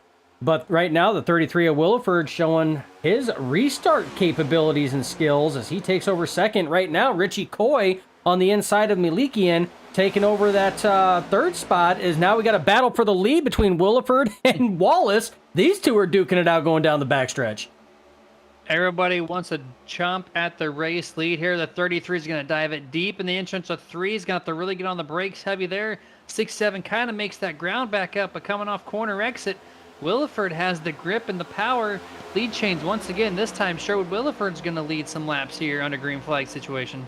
Yeah, now they're 2 by 2 by 2 back behind him. I mean, these guys are nose to tail. The 19 inside the 67 of Wallace right now. That's your battle for second place. You look further back right now, you got the battle between the 31 and the 22. That's going to be your battle for fifth place. So right now, it's, well, fourth place rather. Fourth and fifth, however they duke it out. But, I mean, these guys are just racing it hard. You got the 30 of Bartel back there just waiting to see exactly how this is all going to shake out. As now it starts to look like they're starting to get in line, Jeremy, and starting to drift towards that top side right now. As you got the 30 of Bartel on that low side. It looks like the 31 of Chandler is able to take over that third spot from the 67 of Wallace. Yeah, just he's so close to getting back to where he was all of stage 1, which is the race lead. The 67, I noticed last lap off turn, or coming into turn 3, he really slowed up the corner entry, which is probably why he gets such great long runs around this track. But it really did crowd the 22 and the 42 behind him. They really had to check up huge. But that's natural, the 67, to get that long run in effect, is you slow up your corner entry before you make the corner. You don't scrub so much Goodyear tire off that thing. It enables you to have extra grip on the long run. But these guys back 4th, 5th, 6th place, there is just so much movement going through. Almost 3 wide here, coming off of 4. Cars left and right. A couple of them look uncomfortable right now. Just a great group of cars for racing right now. Oh, yeah. These guys are putting on one hell of a show for you folks out there. Right now, Sherwood Williford is in a bad spot. He was up leading, got stuck on that high side. I don't know if it looks like he bobbled a little bit coming out of 2 there, so car may be a little loose, but he's falling all the way back. He's right now battling the 22 at Malikian. Could lose that final top 5 position spot right now as the 22 is looking on the inside. He is able to fight back, though, to maintain and retain that number 5 position. But Jeremy, that front 4 right now, they're just starting to gap it. Straight line and gapping it. The 31 of Jeff Chandler back out front. Rebound after that early race incident. Actually, right at the end of stage 1 during pit stops. Did get that black flag. EOL penalty. Served it. Worked his way back up. Now on lap 115, regains the race lead. And this is basically no surprise. The only thing I was surprised about was how he was able to maintain that 2-second gap while passing 17 other cars. But now here he is. And these cars that are in the top 5 right now, these are minus Malikian here. These guys are just, they're set up for this long run. And it looks like tonight is going to be the battle of who's got the best long run car. And if you got to do something with Chandler, you got to maintain a great pace early in the run. But at the same token, I expect this 67, expect the 22 and the 33 to make some kind of effort on this Jeff Chandler car. This RPM Motorsports thing is just, that car is so wicked fast. You just got to play. Oh, 37 Brian Dublé, heavy into the turn 2 outside wall. That was hard turn 2 retaining wall impact there. I mean, he ricocheted off that. He was lucky he didn't ricochet back into any of the drivers that were on his left. The 33 of Beck. And was that the 31 of Chandler going through the infield there? It was. What happened there? We're going to have to go and try to get some replay on that one there. It was just a car gone loose there off a turn 4. Richie was right to the back bumper, but did not make any contact. I guess it took some air off the spoiler, sent the 31 through the turf, but he's regrouped it, but he lost several spots here. So, but yet again, I expect him to be back, and here he goes, just gets loose. There's a little bump there, almost looks like it kind of upset the car at the same time. Able to get back onto the track, no problem, but he's going to have to kind of move his way back to the field. Yeah, close call there. Excellent heads-up driving to keep a hold of that there. But that just goes to show how dependent and how much the air moving over these cars, what effect it does actually have. I mean, you can have a driver not even make any physical contact there, but it's just running close to you, and with the way that the air moves over in between and around these cars can, sorely affect what your car is going to do. When I say move to the field, I mean only past 2 cars. I initially thought he lost way more ground than that, but he only lost 2 spots. He's back to 3rd, so got to regroup. Tires are probably cooled off at this point, so now we can get a little more aggressive behind the wheel to get around that 67 to 19 again. We're coming up to lap 122, so just under 80 laps to go left in this 200-lap event. Yeah, I tell you what, though, I bet you his heart's a pumping pretty good on that one there. Especially being the lead going through. I mean, when you're coming off this turn 4 like that, I mean, these drivers are going at a good clip when they come off of turn 4. And to come off of turn 4 and have your car just keep turning is quite a bit. We bring up the telemetry presented by TWRS right now. Coming off of turn 4, almost 170 mile an hour. So right where he lost, it was about 170 to 173 mile an hour that all of a sudden he was cutting through that infield at 170 plus mile an hour. That's enough to make anybody pucker up there in their seat a little bit. And then to maintain and hold on to it, that was a good bit of driving. Especially when you know how fast your car is, and to have an error like that take you out on an event, man, I'm sure he was gripping that wheel so tight, hoping nothing happened. And thankfully there's no grass down there, so he was able to group it up, keep it going. He's already got 2nd or 3rd place back, or past 3rd place rather. So he's in 2nd place here now, and sights set on Richie Coy, which, he's in a little group of cars here running the top half of turn 1, coming back to the bottom of turn 2. Very interesting line there, top of 1, bottom of 2. A lot of guys did that, so kind of looks like there's follows through a little bit of a domino effect. See the 42 really go high entry there, swoops it down low, little too loose. Great Hold on to it by Milliken. Oh my goodness. And that's exactly what you were getting to there, Jeremy, was those hard cuts going high down low. How's that car gonna handle that? How's it gonna like it? And obviously Milliken's car did not like it. It said, nope, you can't do that to me. Do it once, cool, do it twice. I'm gonna tell you it's not gonna work. And now you see him take a nice formal line around turn 3 and 4 this time. Realize now it's just too sharp of a cut. That really will scrub off some tire wear for sure. So you got to save that long run. You do. And just talking about all this that's going on with where he's at, look who right now has cracked the top 10 and is now putting some pressure on him now. The 18 on the tower, 27 in your heart, Ryan Chapman, who took a little bit of damage from that first caution that he was one of the 10-plus cars that took some type of damage in that incident there. He's now up in the 9th position. That was the 33 of Williford that he got, I don't know, was there a little bit of contact on that wall? Oh, yeah. If not, it was close. Oh, yeah, definitely some contact. Got a little tail happy there off of turn 4. Touched the outside wall. He's lost 2 spots now to the 22 and the 42. And Dustin, are we surprised that the 27 is making gains late in the run? In all honesty, no. I mean, that's like you have nicknamed him Mr. Where Did He Come From, paying homage to Kevin Harvick on his last run as well. But it does. We have seen this man time and time again. I mean, you look at we're working lap 128 of 200. We have 72 laps left right now, and he's now making a pass for 8th place in the top 10. And he's been back in, first half of the race was 15th. Top 15, and here he is, when it counts. Yeah, he's got a ton of time left too, so plenty of time to get himself into the top 5 and gain some points here to kind of get a great start a great finish to this first race of the 2023B season. The only thing I am surprised at, Jeremy, and this just dawned on me, sorry for cutting you off, is you good? We haven't heard from Mama Chapman in the chats for a while either. So that's the only thing that surprises me, is she is usually Ryan's biggest cheerleader. Hey, where is Diane here? That is an excellent question. Like I said, it's he's putting on a good run right now, running 9th. He's fighting with the 33 of Williford. Williford's still battling strong after that wall contact, but they are all chasing that man right there, the 31 of Jeff Chandler. Right now, you see your top 3 all in the same frame, the 31, the 19, and the 67. But there's still, like I said, there's 70 laps to go, Jeremy. So we're going to see exactly who has that long run, because these drivers here, they look like they're buckling down and hunkering down for a nice long green flag run. If Diane's on the chat, or if she's at least watching, at least tell him to join in the 27 next week, as he's failed to do so tonight, confusing everybody who's watching Ryan Chapman. And I'll have to give a quick plug to myself here.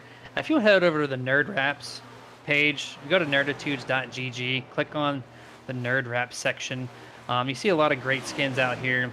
And our camp over here with the Nerditudes on Nerd Wraps specifically, the part that I run, if you need a great skin on the track, feel free to request a paint scheme. All the contact information is available there, and a nice clean little drop-down list. It's only a couple pages long, and boom, you have a request sent directly to my email. So if you're looking for a great skin, now's the time to do so at Nerd Wraps with nerditudes.gg, and look for the Nerd Wraps link at the top of the page. All right, going back to the action here. Jeff Chandler out to a second lead after cutting through the turf, after having to pass the 67 and the 19 once again. Back to now a second and a quarter. This thing is on a rail.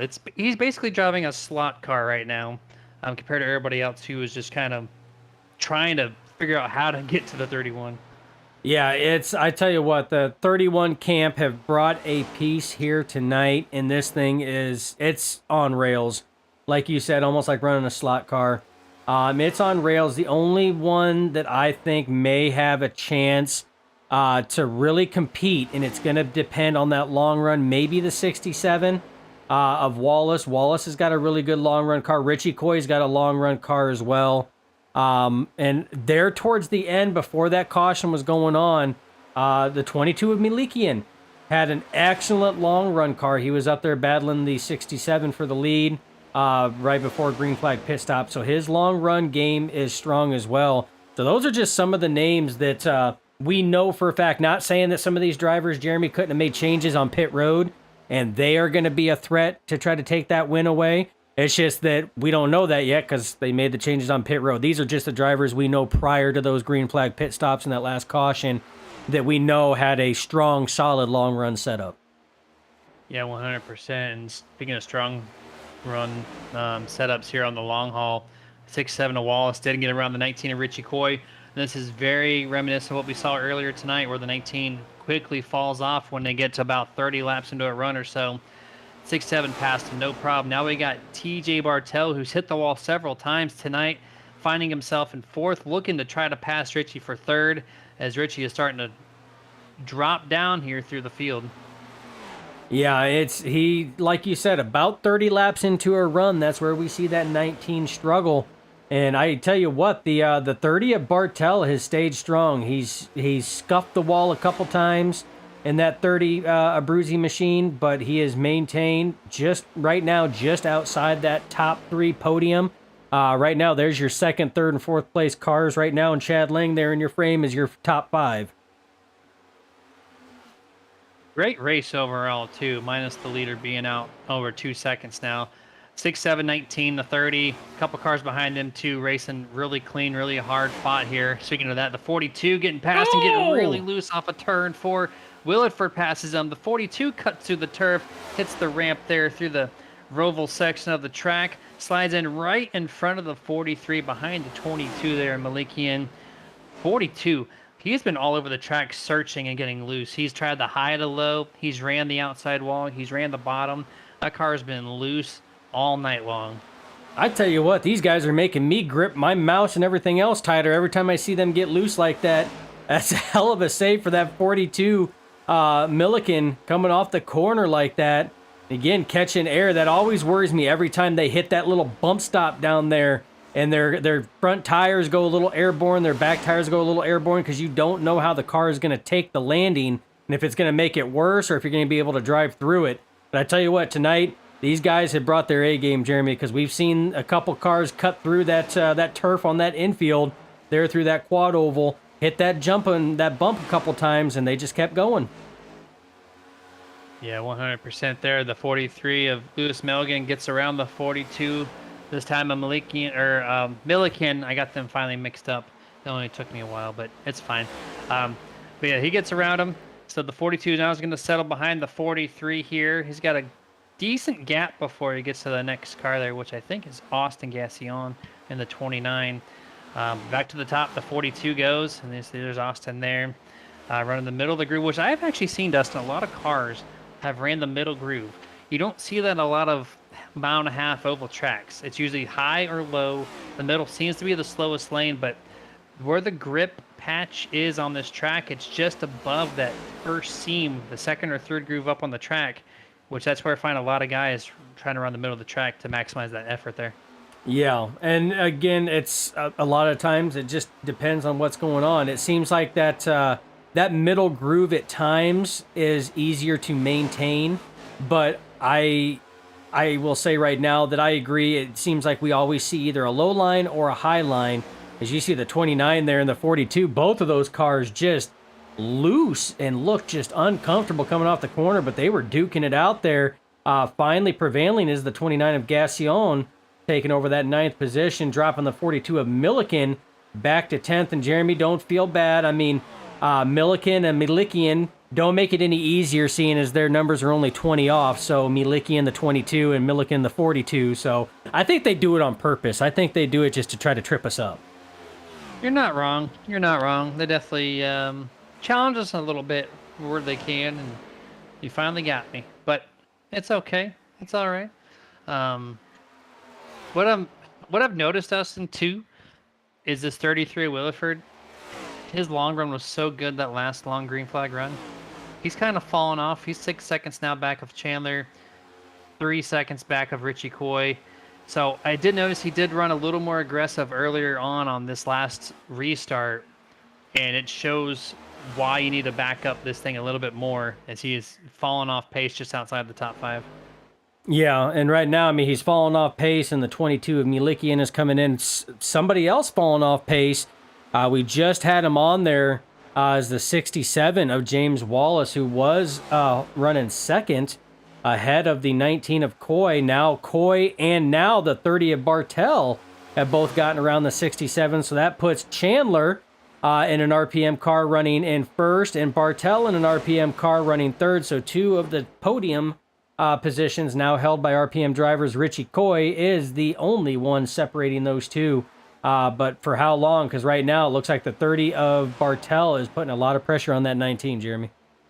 And this is a growing normal for us here, is to seeing these RPM guys kind of take over the podium interviews, post-race. So, and here comes the 30. Oh, is he going to get pushed a little tight there against the wall from Richie Coy as they enter turn 1. But the 30 does not let down. Gets a great run off corner exit. Will he swoop to the bottom? He does. Looks low. Richie does not defend that position there. Going to come through turn 3. I think the 30 is going to have no problem making this pass effort here, as Richie gives him all the room. Right there, you see the 19 just cannot, center of the corner, cannot get to the throttle early enough. And that's where the 30 made that pass. Yeah, it looks like there was just a little bit of bobble there too. So it looks like the 19 up on that high line is not the strongest suit for that 19. We've seen him kind of painting that line down at the bottom, and like you said, from center off, it looks like he struggles right now. So Mark RPM holding the top 2 spots right now. Jeff Chandler right now out to over a 3-second lead over his teammate TJ Bartel, with Richie Coy following close in tow. As we're approaching the 50 laps to go, we're going to go to one last picture-in-picture commercial break, this time under green flag. We'll be back with you guys momentarily.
And back here to full screen coverage as pit road cycles has happened. This is the final green flag pit stop this evening. Right now you see the 29 of Gassion. He's in pit road.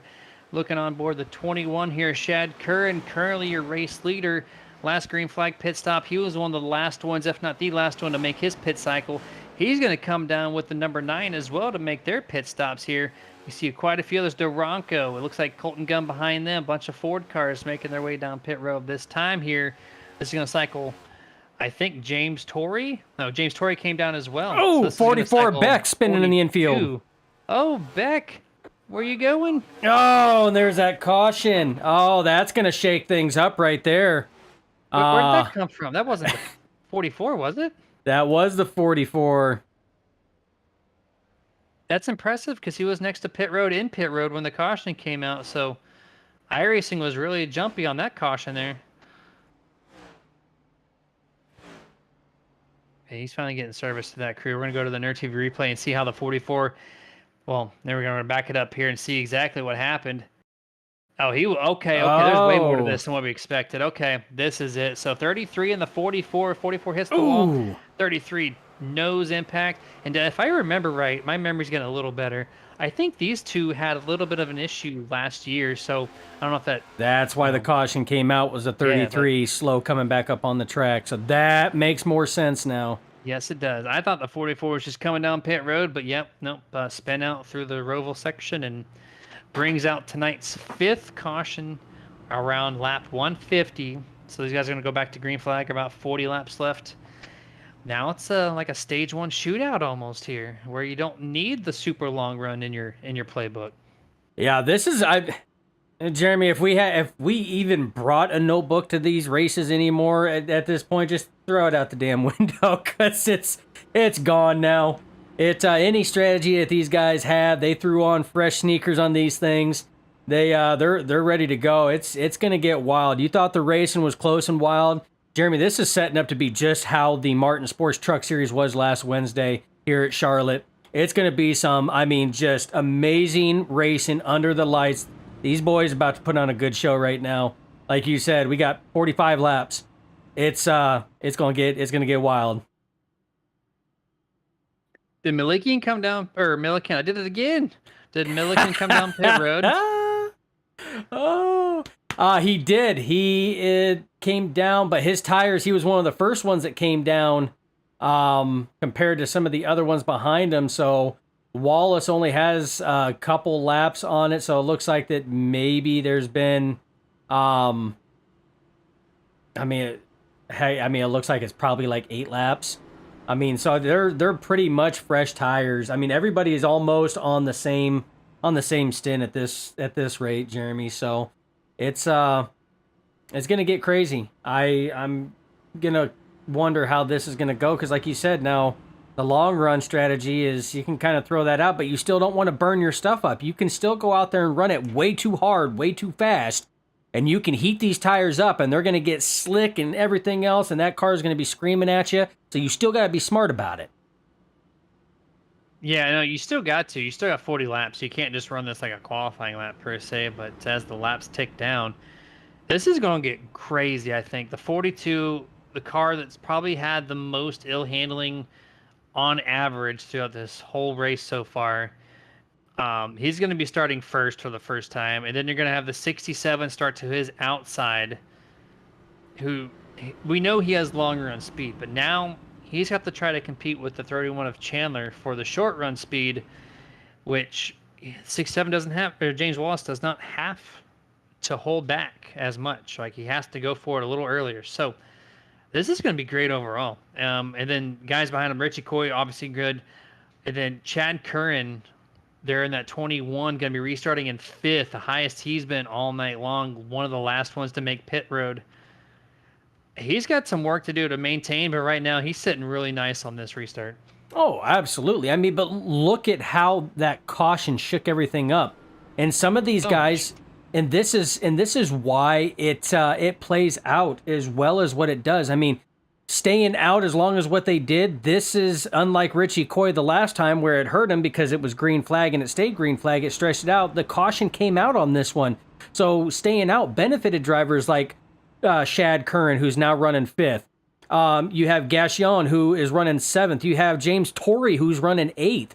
Again, it benefited those drivers. Now they're up here, fresh tires. They're in the mix of things. This is gonna be pretty good, Jeremy. I mean, I love the mix of calls on here, and the way that things have played out. It is definitely shaking things up, and we're about to see exactly who has got the right call, who can save enough, and who can leave just enough left on those tires to push it to the end and get that dub. And Kyle Milliken's actually going to restart on the top side. I think this is the first time the leader's elected to restart on the top here, which is not a bad call. I like It's really this call. not. It's a very good call, especially for the 42 camp. They have run the upper half of the track, probably 2/3 or more of this event. So this is very comfortable ground here. This is where his car, it's going to handle a little better. It's been a little bit loose for that 42, right? So if you run the top with a little bit extra grip, this is going to give him a great launch effort and the best possible chance for the 42 to maintain this race lead. 100%. Like I said, I like this call. I think this is a very good call. I mean, it's you controlling the pace of the start. You're on the outside. Yeah, the 67 may beat you going into turn 1, but you're going to have, as long as you can maintain, you're going to have that amazing run coming off of turn 2 down the backstretch. I think this is a very good call. If I was in this situation, it's probably the call that I would make. As we go single file, actually, I don't know what that happened there. I thought we were going 2x2, so erase that little commentating that we just did there about 2x2. But are we not going to get the green flag? No. I guess they extended it. They extended it. Yep. I was about to say, I'm like, man, it's yeah. I mean, if they. It wouldn't be the first time that they would have gone single file that I've seen a league go single file, but what I'm curious about, okay, there it goes. The admin, when an admin throws an extended caution on this service on iRacing, it shows up in the text. That text never appeared until after these guys got to turn 1 on my end, so that's why I was so confused. I was like, there was nothing on iRacing side that said, hey, there's an extended caution for X amount of reasons. So, but they've been extended by at least a lap, probably 2 now, as the pace car has to come back through the field or have to regroup up. So this is going to be extended multiple laps. Yeah, and all this is going to do, I mean, in the long run for everybody out there watching, all this is going to do, they're good on fuel. They can make it on fuel. It's good to go. All this is going to do is extend the life of these drivers' tires. That's all it's going to do. These are less laps that are ran at full speed on this track, tearing away laps and everything else. That's just going to give them more laps at the end is all it's going to do. So they'll reline them back up, they'll restack it back up, and we'll get back going. But as it sits right now, Jeremy, we're going to be sitting at 40 laps to go once they sit here and get everything even lined back up again. And we still, like you said, got probably about another lap to 2 laps. So it's going to be about 38 laps, give or take, of actual green flag racing. And this is only better for us and the viewers as this long run just gets a little shorter. So we don't have to worry about that long run as much. And if they go back to green in 2 laps, the pace cars actually, I'm listening to this radio chat at the same time, Dustin, and there is a lot of confusion about who's supposed to be where. The pace car in particular had to catch back up, but then the pace car got confused. So now we're seeing a lot of spacing out here. This was just... The pace car got confused. The pace car is confused. Oh. I guess Jeremy's driving the car, huh?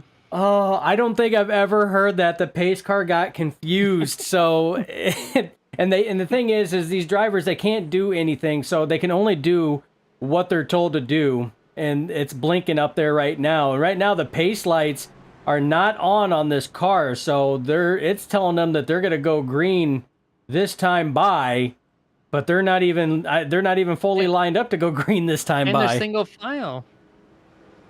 They got to be going at least one more. There's no way it's dipping down. And if it is, it's going to be a single file start. Oh, it's going to be single dipping file. Down. Okay. Why is this single file? We've not seen this. Why? There's no reason for it. But we're going to see here. Are we going green? We are. We're going green. Flag here.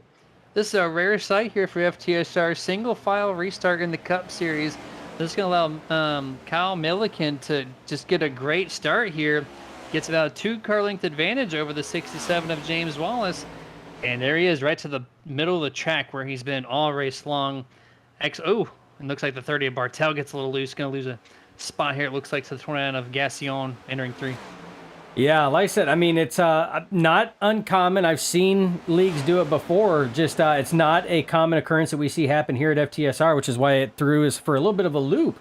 But you see the 42 went way high through 3 and 4. It's going to cost him right now. The 67 of Wallace takes over that lead spot. The 31 of Chandler right now working the inside of the 42. These drivers duking it out. The 42 not giving it up light, though. That is your battle for second place. 42 has the preferred exit line. 31 has the preferred entry line, though, as these guys are still duking it out, Jeremy, for that number 2.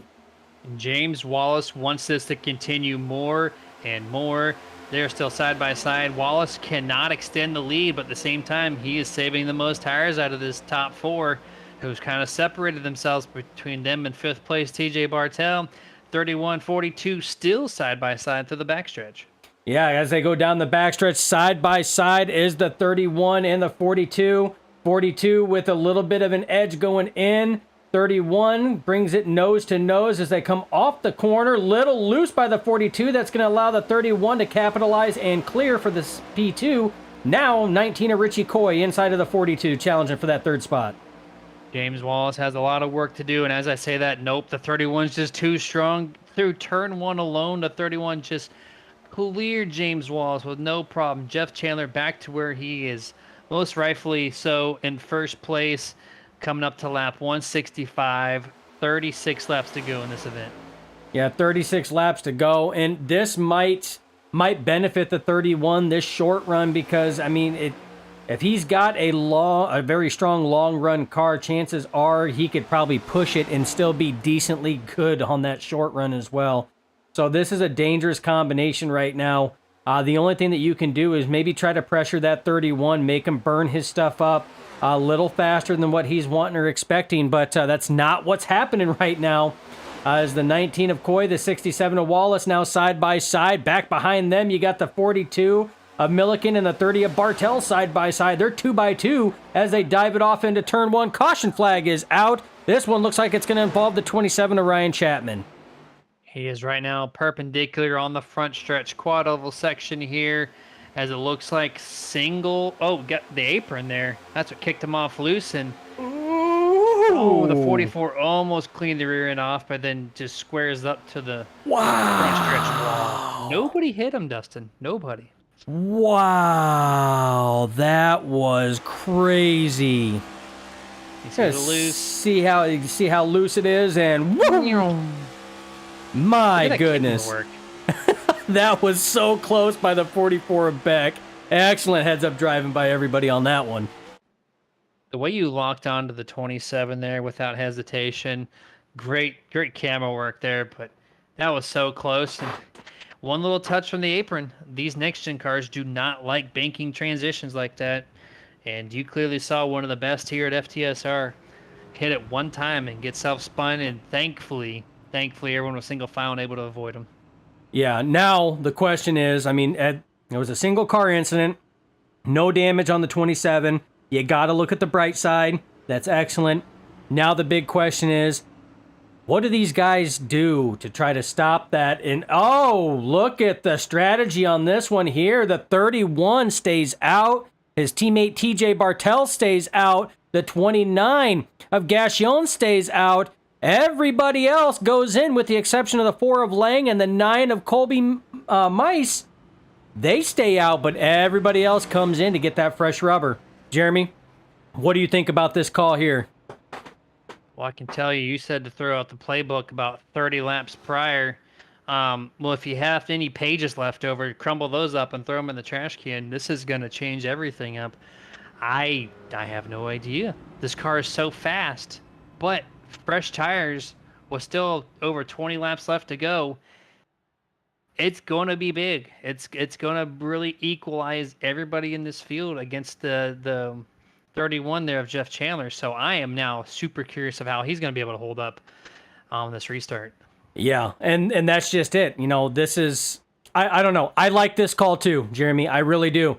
Because look, The first one that came into pit was Richie Coy. He came into pit. Everybody else followed. He only fell back 4 spots. That's it. He was running P2, fell back to P6. Okay, now so you he's like it for the guys who pitted. Yeah. Now he's got fresh tires. This could be that equalizer for the RPM team right now, who's been very dominant tonight. And that 31 of Chandler and the 30 of Bartel. This could be that equalizer. You see Chad Lang dive down now. Lang goes in. So really, these drivers that pitted only lost 3 spots. And now they got fresh sneakers on those tires right there. So this could be that equalizer. Another equalizer here, too, was if you want to bring up that track temperature again, the weather. Partly cloudy, 67 degrees, only lost 1 degree since we talked about it probably, 60, 70 laps ago. But the track temp is down 3 degrees since the sunset and the LEDs are brightly lit around this 1.5 mile simulated Charlotte Motor Speedway. And that track temp will probably drop another degree or 2 before this thing's all done. So I think that's going to play a little bit into the hand of the 31 of Jeff Chandler, because the track is not as hot, so he has a little bit extra grip on the little bit older tires and everybody else now behind him for the most part. So this is going to be big. This is going to be a great race for everyone watching here. Absolutely. I want to give a shout out to Roasted Gems, who presents the caution flag as well as the weather, because they like to keep us informed on what's going on. And I tell you what, these drivers are going to need some coffee by the time this is done, because this is going to be pretty good. I think the only ones not going to need any coffee is going to be the viewers out there, because this action's about ready to heat up. You got mixed strategies right now. You got the top 4 all stayed out. Their tires, they're not old tires, but they're also not new tires either. And then you have 5th place on back, all on fresh rubber, ready to go. And Jeremy, we still got 30 laps left. That's enough laps left for new tires and semi-used tires to really start making a difference. So this could get very interesting. The question is can Jeff Chandler stretch that lead out and get enough of a lead to give him a buffer? And can these fresh tires, starting with Richie Coyne 5th on back, can they get up and stay close enough to Chandler for those fresh tires to really hit their good point and actually start advancing them and giving them that edge? So it's going to get good, Jeremy. What you meant to say with Roasted Gems is start your restart the right way with Roasted Gems coffee, right? There you go. There it is. You're going to have to get a good restart here. Everybody else 5th on back. 4 fresh virtual Goodyears. If you can pull up the pit road difference, see exactly how many laps separate this tire situation here.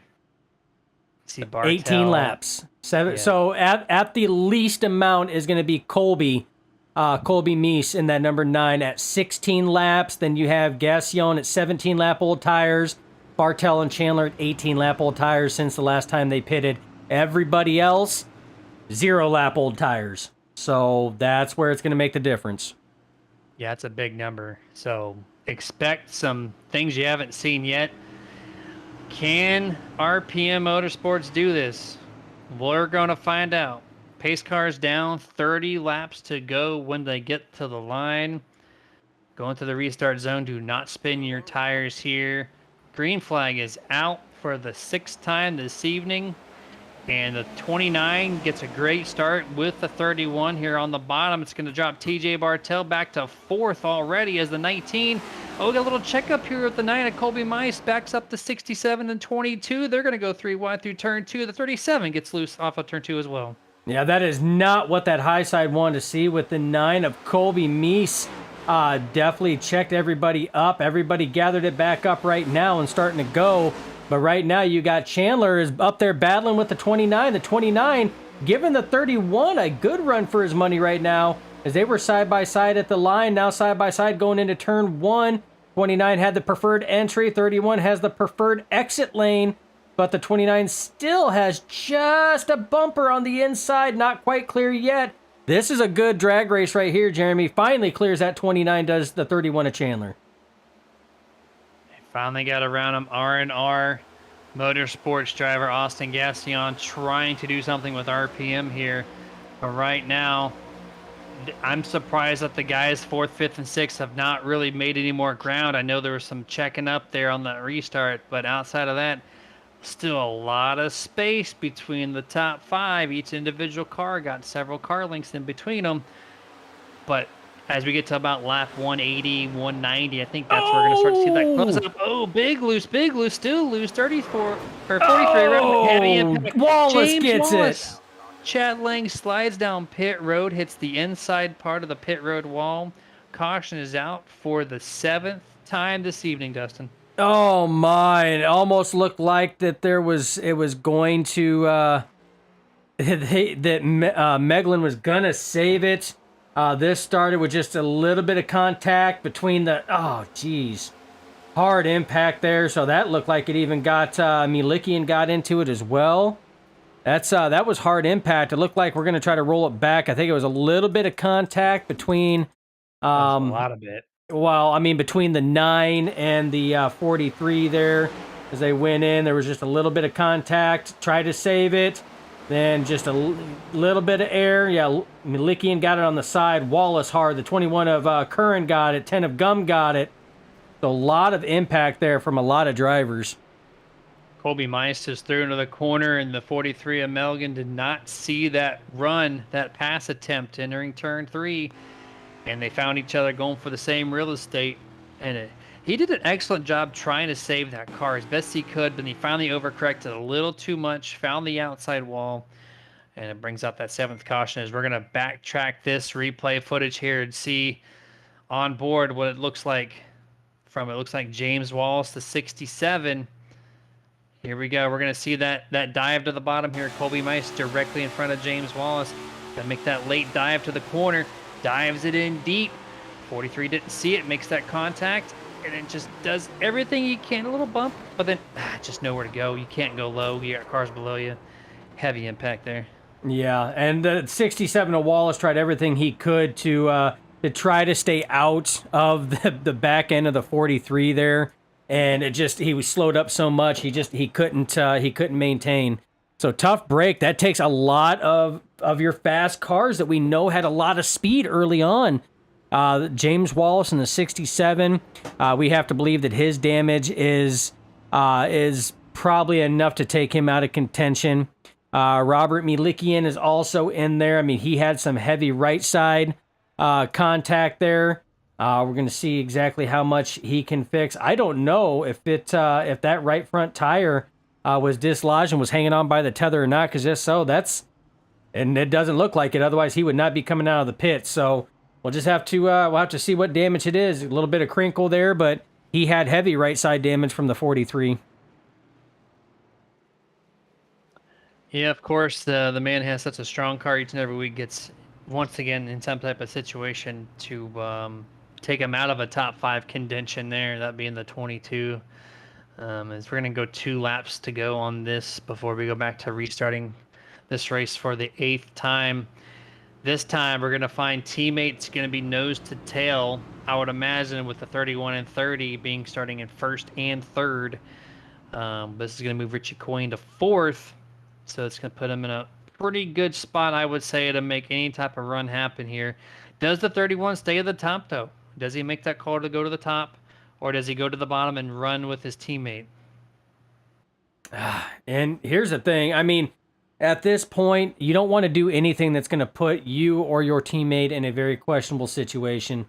By no means do we say just because you're teammates, you need to just roll over and let your teammate have it. But save that for the last number of laps. At this point, we still got 25 laps to go. By the time we get back, it's going to be 23 laps to go.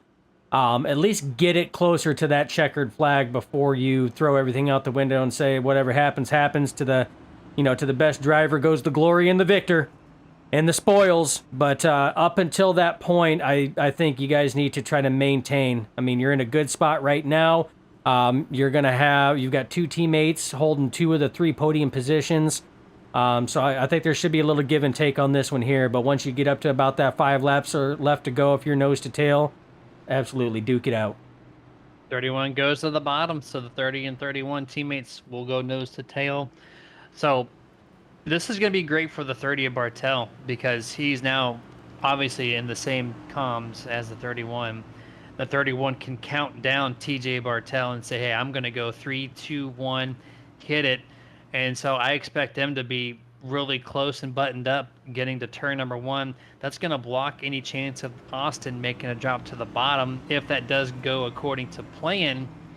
But then do you hope that Richie Coy gives you a nice shove down the back stretch, or does the 19 Richie Coy make it 3 wide as we're getting close to 20 laps to go?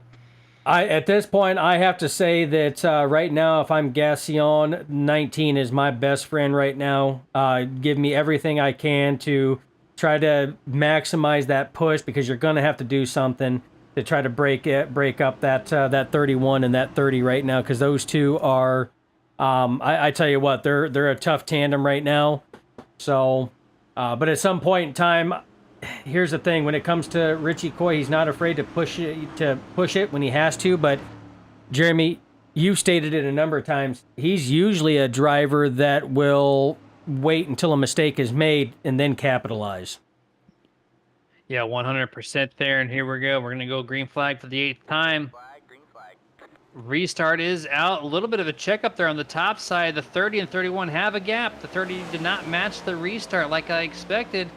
Does he get back to him? Cooking up. Oh, the 29 actually, I think he bumped doors with the 31 going through turn 1 here. The 19 is going to get a great launch on TJ Bartel on corner exit. But here comes Gassion to the top. Going to get a great launch off of turn 2. Yeah, he's got that preferred exit lane right now. The 31, as you see him creep forward, has a preferred entry. Man, these drivers are getting so close. Little bit of contact made there. They still keep going, though. But that's that preferred exit lane that the 29 has. These drivers nose to tail. Contact made going into turn 1. Enough to slow that 29 down right now, but you see a little bit of a bobble out of the 31 as he's trying to maintain that low line. Here comes the 30 of TJ Bartel. Excellent racing there between the top 2, but the 31's just too strong, cannot compete with them. And now since they're single file, the 31 has that preferred fresh. Oh, the 29 came down and blocked the 30. It's going to check him up a little bit. The 19 of Richie Coy is going to go to the bottom here. Does the 42 go 3 wide? He does not. He's going to drop back and get a run off this next corner. But this is getting really dicey here within the top 5. The 31's gone, though. Yeah, the 31 has checked out at this point in time. But yeah, between I would say the next 4, that's going to be 19 of Coy loose going through turns 3 and 4.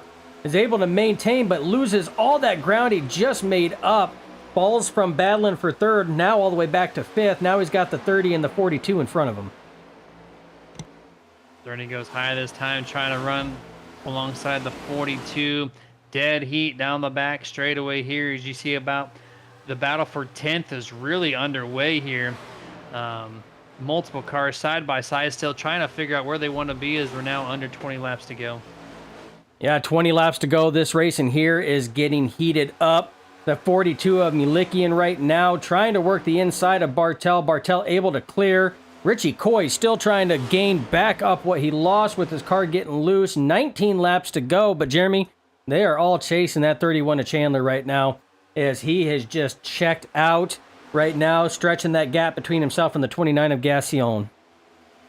43 Lewis Melgan did have to back out after that incident there, so that's going to be your 6th disconnect for this evening as he got a lead now. The 31 of almost an entire second.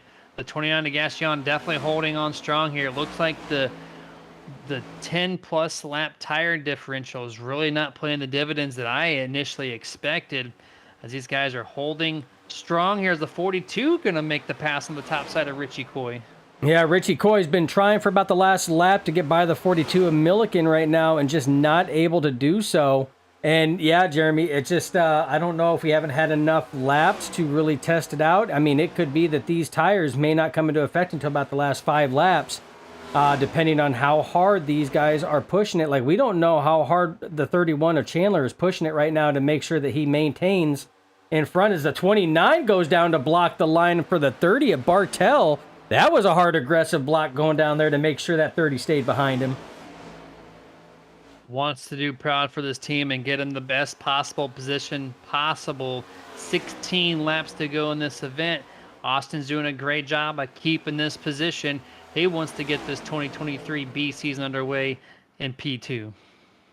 Yeah, P2 as these guys are duking it out. Again, look at further back, though. You got Williford. Look at this gaggle of cars right here. Remember, all these guys are on fresh tires, Huge Jeremy. race. Like, just fresh tires. It's just all over the place right now. And they're all battling for everything. And look at who's right there. The 47 of Hedrick, who was involved in that very first caution, took some damage there. Has worked his way up for the first time. He's in the top 10 right now, running in 7th spot. One of the highest positions we've seen him in recent times here.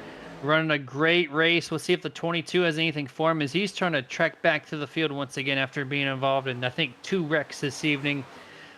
Momentarily, this race in this area has calmed down just a little bit. They all single filed out, but it's great. It's Charlotte, and when you got fresh tires and just a handful of laps to go, it always produces some kind of crazy finish no matter where out in the field. And we're starting to see it build up here, even within the top 5 as they're side by side. Still the 19 and the 42 just hashing it out right now. Yeah, these guys right here, they are using up those fresh tires and making sure that they get their money's worth out of them. 14 laps to go. Second place does change hands right now. The 30 of TJ Bartel does complete the pass on the 29 of Gassion. Gassion now in third as he's watching a mirrorful of the 19 of Coy and the 42 of Milliken just duke it out again. This is what? Like lap 6 now, side by side, solid. I don't think they've left each other. They could probably pass each other notes out the window. And they're not really losing any ground to the 29 and the 30, so just imagine if they can stay single file, what they can do to get themselves into a podium position. Look at that. They go single file, then all of a sudden a half a corner later, the 42 gets right to the back of the 29. That just shows how much faster these guys are. Just maintain single file for just a little bit longer, but Richie said, nah, I'm going back to the bottom. We're going to do this once again. Yeah, not giving it up. 12 laps to go. Richie back at it one more time to try to get that run. We seen last lap off of turn 4, the 42 of Milliken got a little loose, so maybe running hard on those tires on that top line might be showing a little bit, but closes right up on the back bumper of the 29. Does the 42 of Milliken, has to back out on that one there, loses a lot of ground. You see his car shift down low coming off of the corner on that throttle down, and now he's got a bumper and a mirror full of that 19 of Coy. Still side by side, really impressed with this here. 42 every single time now is clearing Richie. Richie does not have corner exit speed. And so Richie's going to try it again here. Richie needs to change it up. He needs to get himself to the top of the track or else he's just going to be falling in line here unless the 42 makes a mistake. Because right now, every single time you're going to see here coming through the front stretch, entering 1 and 2, as we get the turn 2 exit, we're probably going to see a very similar story where the 42 just gets that grip patch lane. Coming off corner exit here, Richie too tight. And once again, Kyle Milliken going to pass the 19. Almost this time, little side draft assist for Richie. Yeah, Richie not giving up right now, but something's going to have to give. These guys plan on having anything left to chase down that 31 of Chandler. If it can even be done, it's going to have to happen because they only have 9 laps left. And right now, out of all of these drivers, you are looking at the 2 that have the freshest tires. And right now, they're completely being outgunned right now by 3 drivers that have the oldest tires, and that being Chandler, Bartel, and Gassion. That's right. Able to maintain the pace that they're doing while running side by side. Quick mention, 5 laps ago, the 44 was hooked directly into the front stretch wall by the 21 of Shad Curran. But it was around nobody. No caution was thrown by the iRacing officials. We're staying green, obviously, here. We got 8 laps to go on this circuit, 2nd through 5th. Just really close. It's anyone's ball game for this podium positions for 2nd and 3rd. Yeah, and here's the thing. Why these guys here were duking it out side by side. Look at that second group led by the 33 of Williford. They're closing in on this front pack here, 2nd through 5th. They're closing in on them right now, Jeremy. So you give it about another couple laps here, about 5 laps to go. This is going to be one hell of a race coming up here, and it's going to pretty much engulf your entire top 10. Yeah, they're creeping in. I mean, they got to get going right now if they want to get to this top 5 for sure. If they can stay single file, they have a chance. They are creeping and creeping. I think they're going to get there with just probably 1 to 2 laps to go. So you got to do everything you possibly can. Richie Coy gets to the back bumper, the 42 of Kyle this time, gets a little air taken off his rear spoiler, gets the 42 of Kyle loose. 19 and Richie in the 42 of Kyle. Still, again, side by side. But this is the best chance for Richie. He's got a momentarily cleared through 1, through 2, slides up, and finally, after 10 laps of persistence, gets around Kyle Milliken. Yeah, that was probably one of the longest running battles side by side. And now there's only 6 laps left for Richie to chase down, get in the podium, and try to chase down or do anything with that lead that Chandler has. This is where it's going to get interesting right now. And look what happened. Now Milliken has the 33 of Williford. That second pack with 5 laps to go has closed in and caught this 2nd through 4th or 5th place pack. So now this is now become a 2nd through 10th place race. Yeah, I said about 1 or 2 laps, and now here we are at 5 laps, coming to 4 laps to go at the line this time, and that second group is already here. Gets to the inside of Kyle Milliken. Sherwood Williford going to try to take 5th place and does not make the pass. 1/1000th of a separation between the 42 and the 33, but the 33 is going to be able to almost clear the 42 off corner exit here. These guys are trying to push for the podium position. Oh, they are pushing hard to be able to come up here and chat with the nerds. And they are putting on a show right now. I tell you what, the 42 of Milliken has been putting on a hell of a show on that high side. I mean, he raced for 10 laps against Richie Coy. Right now, battling against Williford. Finally relinquishes that spot to Williford. Now under attack by the 22 of Milikian. So that ought to really play some fun, with your talking there, Jeremy, because now you got Milikian in the 22 on the low side and Milliken in the 42 on the high side. I'm not even going to mention their 2 names here. I'm going to focus on the 33 and the 19, as right now they are still trying to figure out who wants to be. And now 4th place, the 33 obviously has the faster car and just gets a great run on the bottom of turn 4. That time around at the line, 33 Williford, 4th place. 4th place, he takes that from the 19 of Coy, now setting his sights on the 29 of Gassion. And ladies and gentlemen, we're not trying to take away from the race that Jeff Chandler has been putting on. 2 laps to go, and he is out to a very comfortable lead right now. As long as he keeps running, he is going to be in good contention right now to take this dub home. But as it sits right now, this is the final lap, 1 lap to go. This is where all the action is at right now because Chandler has no competition right now, no cars around him. White flag, 1 lap to go, presented by nobody, as Jeff Chandler gonna go through the backstretch all by himself. Going to go through 3 and overseeing a huge block here. This is for podium position. Does 33 touch the 29? He does not. Gets him upset. Heavy push, more contact made, but the winning moment's gonna go to Jeff Chandler regardless. Coming to the line, Austin Gassion. Excellent job to maintain 3rd place finish. Congrats to Jeff Chandler for just a stellar performance. RPM Motorsports 1 and 2 tonight. 1 and 2, and like I said, not to take away from Jeff, it's just you knew once he took that white flag, as long as he didn't lose it, he was good. All the action was back there. Those are the ones that they had a possibility of losing their positions. Jeff Chandler, he was on a whole new level and on a rail. That entire RPM team was as well with Bartel. I tell you what, though, excellent run by the 31 and the 30 to finish 1 and 2 like that. And how about Gassion in the 29? First podium. Be able to talk with him. Milliken bringing home a top 5. Been a few races since he's been in the top 5. Milikian up there. Dublé a top 10. You got Colby Meese up there in a top 10 as well. So all in all, Jeremy, this was an excellent race. Yeah, 100% here is Chandler is going to be burning down the front stretch, rightfully so, well earned. The best car won tonight, hands down, as that chrome is just covered in dirt and rubber and whatnot.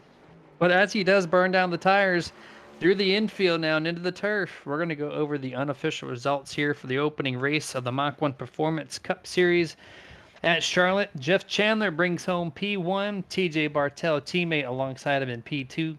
Austin Gassion is going to finish in 3rd. Sherwood Williford in 4th. Kyle Milliken in 5th. Richie Coy in 6th place. Ryan Hedrick 7th.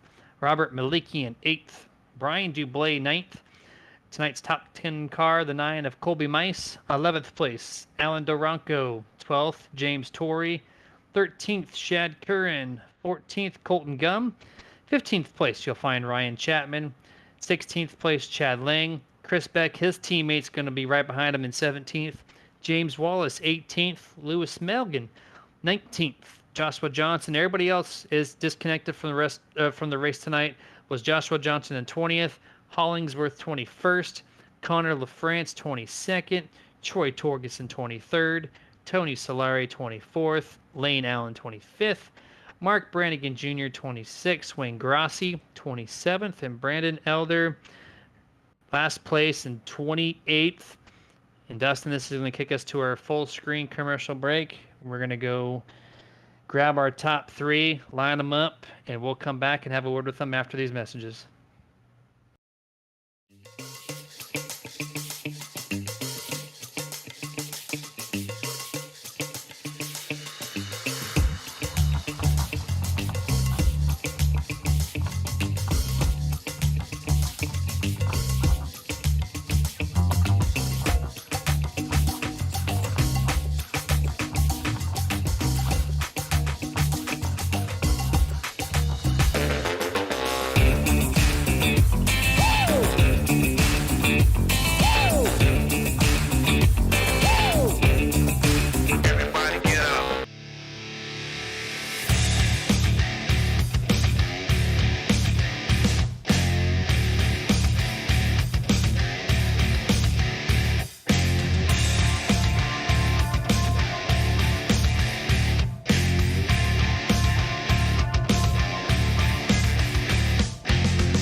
And welcome, guys, here to the Martin Sports Post Race Show, where we're going to bring in the top three for the season opener of the Mach-1 Performance Cup Series here, and get a word with our drivers. First and foremost, we're going to bring in this number 29 of Austin Gassion, a driver of the number 29 built Ford, proud Ford Mustang. Mr. Austin, do you have a copy? Yes, sir. Excellent debut here in the Mach Performance Cup Series here. Hard fought battle toward the end. You're putting on some great blocks, able to keep your position inside podium.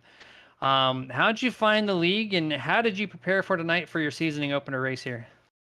Uh, I found the league because me and my buddy Mark Brannigan, we were just kind of going through some like posts on Facebook and stuff, and we came upon this league and watched some race replays that you guys have put on the broadcast, and we we liked how the racing was and want to be part of it.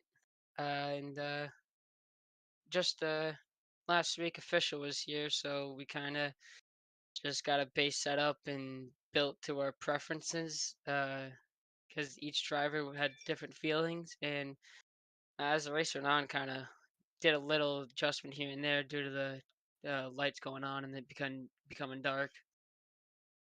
Yeah, you mentioned that, so I'm actually going to ask a second question here. How much of an effect did that change?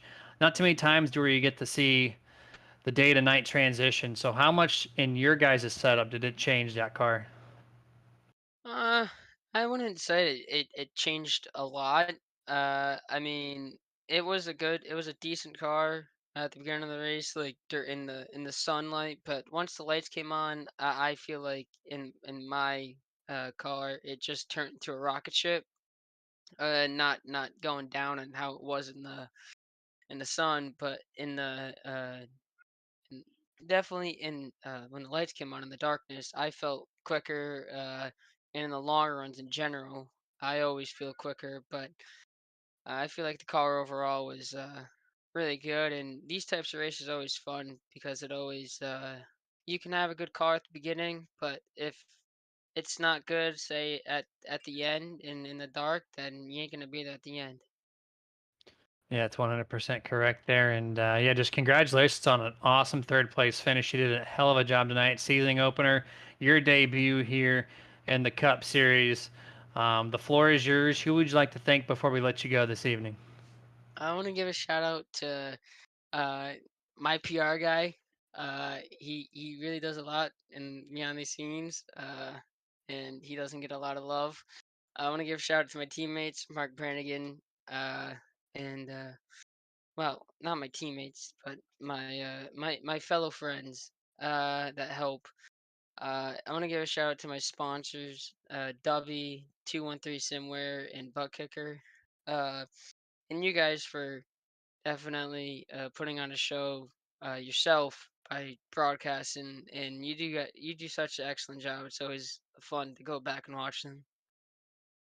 Yeah, appreciate all those words, man. That's awesome. And yeah, congratulations once again. I'm looking forward. I'm excited to see you all season long to see what you can do with that 29 Ford Mustang. But good luck next week, man. Thank you. Yep, you're welcome. And that was Austin Gassion, the driver of the 29 Ford Mustang. I guess I said his name correctly, Dustin, because he didn't correct me. So I'm going to take that as a bonus for me. First time getting it right. But now we're going to bring in the number 30 of TJ Bartel. See if we can get him in here. The number 30, TJ Bartel. Do you have a copy? Hey man, a little low on the volume, but I think I heard you there. That Abruzzi Chevrolet Camaro was bad fast. It took you a little bit to get up there with your teammate Chandler, who was just on a whole different zip code. But what kind of setup change did you have to do personally to your car to get you into that top three? To be honest, I didn't change the setup at all. I just kind of the first run, I think I drove entry too hard and it got a little tight. So the second run, I kind of backed up my entries a little bit and it made the car so much better. Yeah, that would be a big difference. I saw a couple of cars really backing up those corner entries, and that definitely played dividends. Um, did you work with your teammate at all to kind of figure out exactly how to maximize that quarter entry to get your long run corrected? Not really because Jeff drives a little bit different than I did, and I was away all weekend. So Jeff and Troy did all the work on this thing. So I was just lucky enough to get in and drive a really solid car. And for man, you definitely drove it really well and able to bring it home. Second place, RPM Motorsports P1 and P2 to open up this season, and this team is just getting so much better and better from the middle of the first season all up until now. It's just continued success, and we're continuously to see you guys here in the booth talking to us. So just keep up the hard work. You're doing great. Floor is yours. Who would you like to thank before we let you go? Thanks, guys. I really appreciate it. Just first, I'd like to thank Mach-1 Performance for supporting this series. I'd like to thank Nerditudes. Always love to go back and watch the races. You guys do a great job. I'd like to thank FTSR, the league, the admins. They do a great job giving us a good place to run. And I'd like to thank Doyle Lawrence, Raven Graphics, for the awesome car. The skin I drove, it's an amazing job that he did.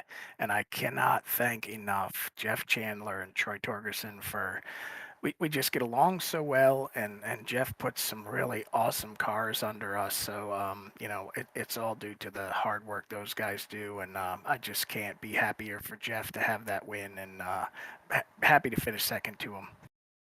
Yeah, love to hear the teamwork playing dividends for you guys tonight, P1 and P2. Congratulations once again, man. We'll catch you next week. Thank you, guys. Appreciate it. Yes, sir.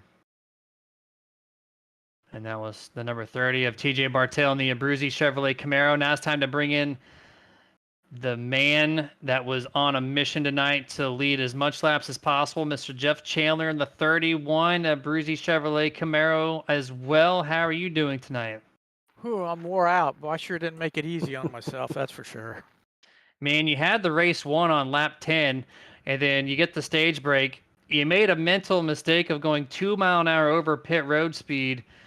You recovered, and then you got loose and almost spun out in the quad oval, and you still recovered. So you definitely made it hard on yourself there. Walk us through your preparation. We just talked to TJ. He said that you definitely provided a good amount of data for this setup tonight. What kind of preparation did you put for this car tonight?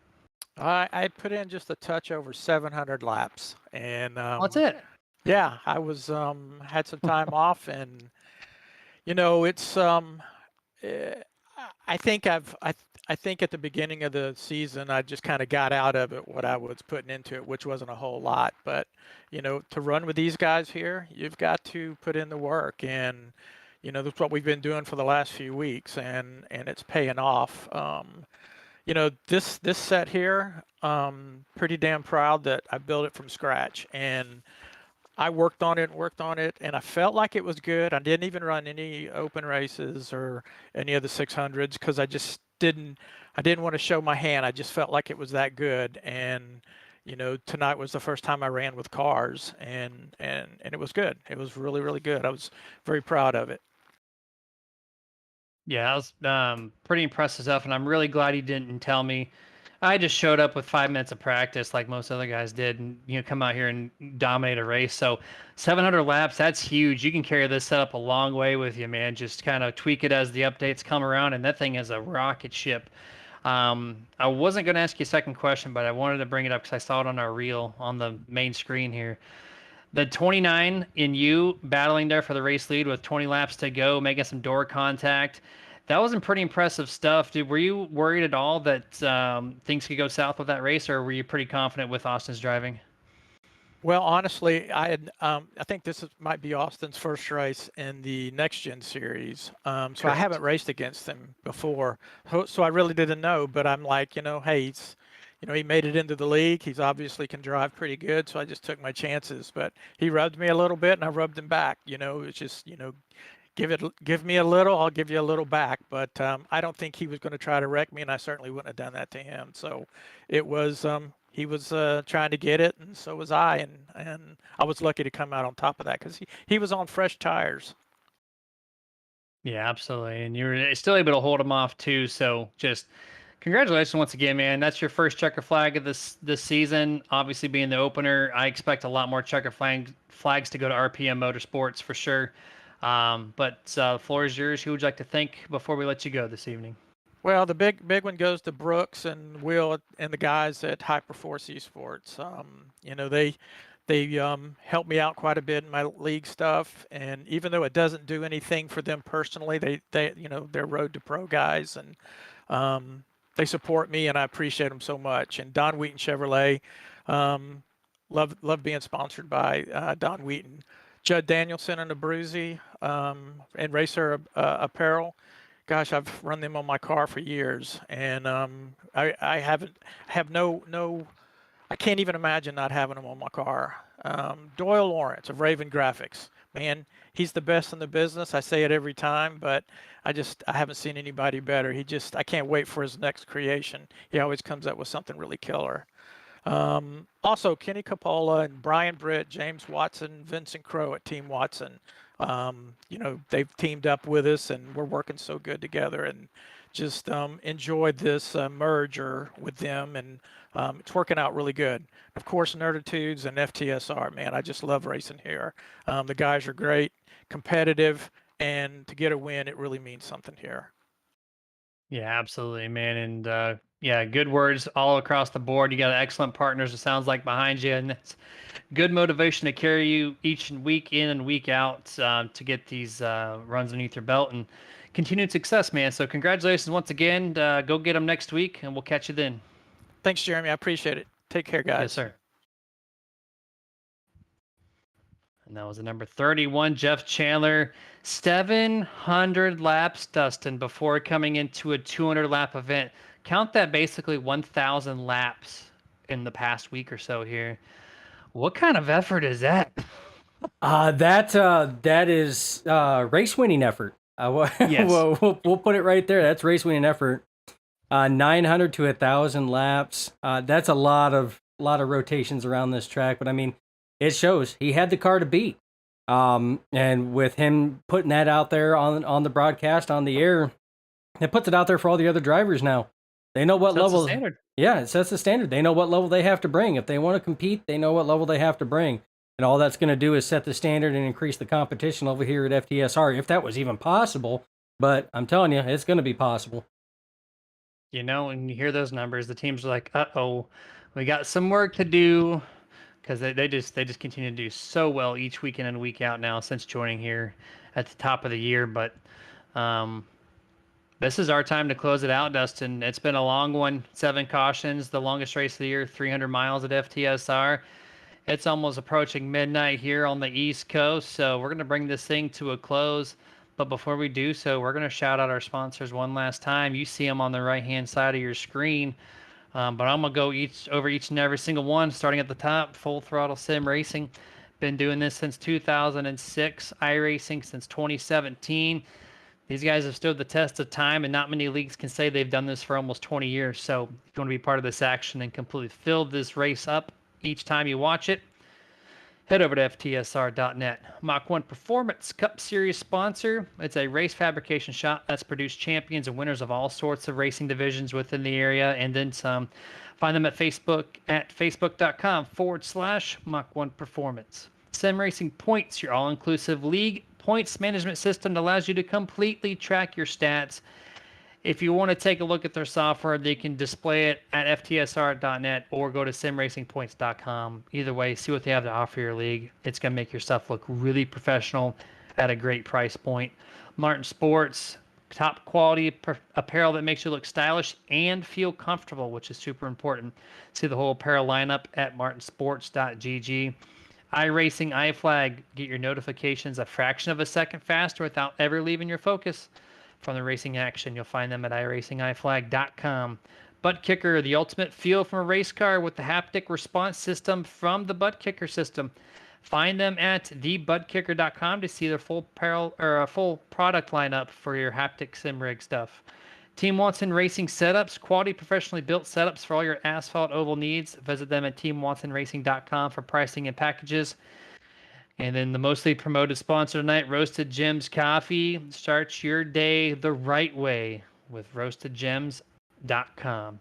Go over there to grab yourself a taste. And that's going to bring it out to the closure tonight, Dustin. We're going to catch you guys here on Wednesday as the Truck Series takes off to Gateway.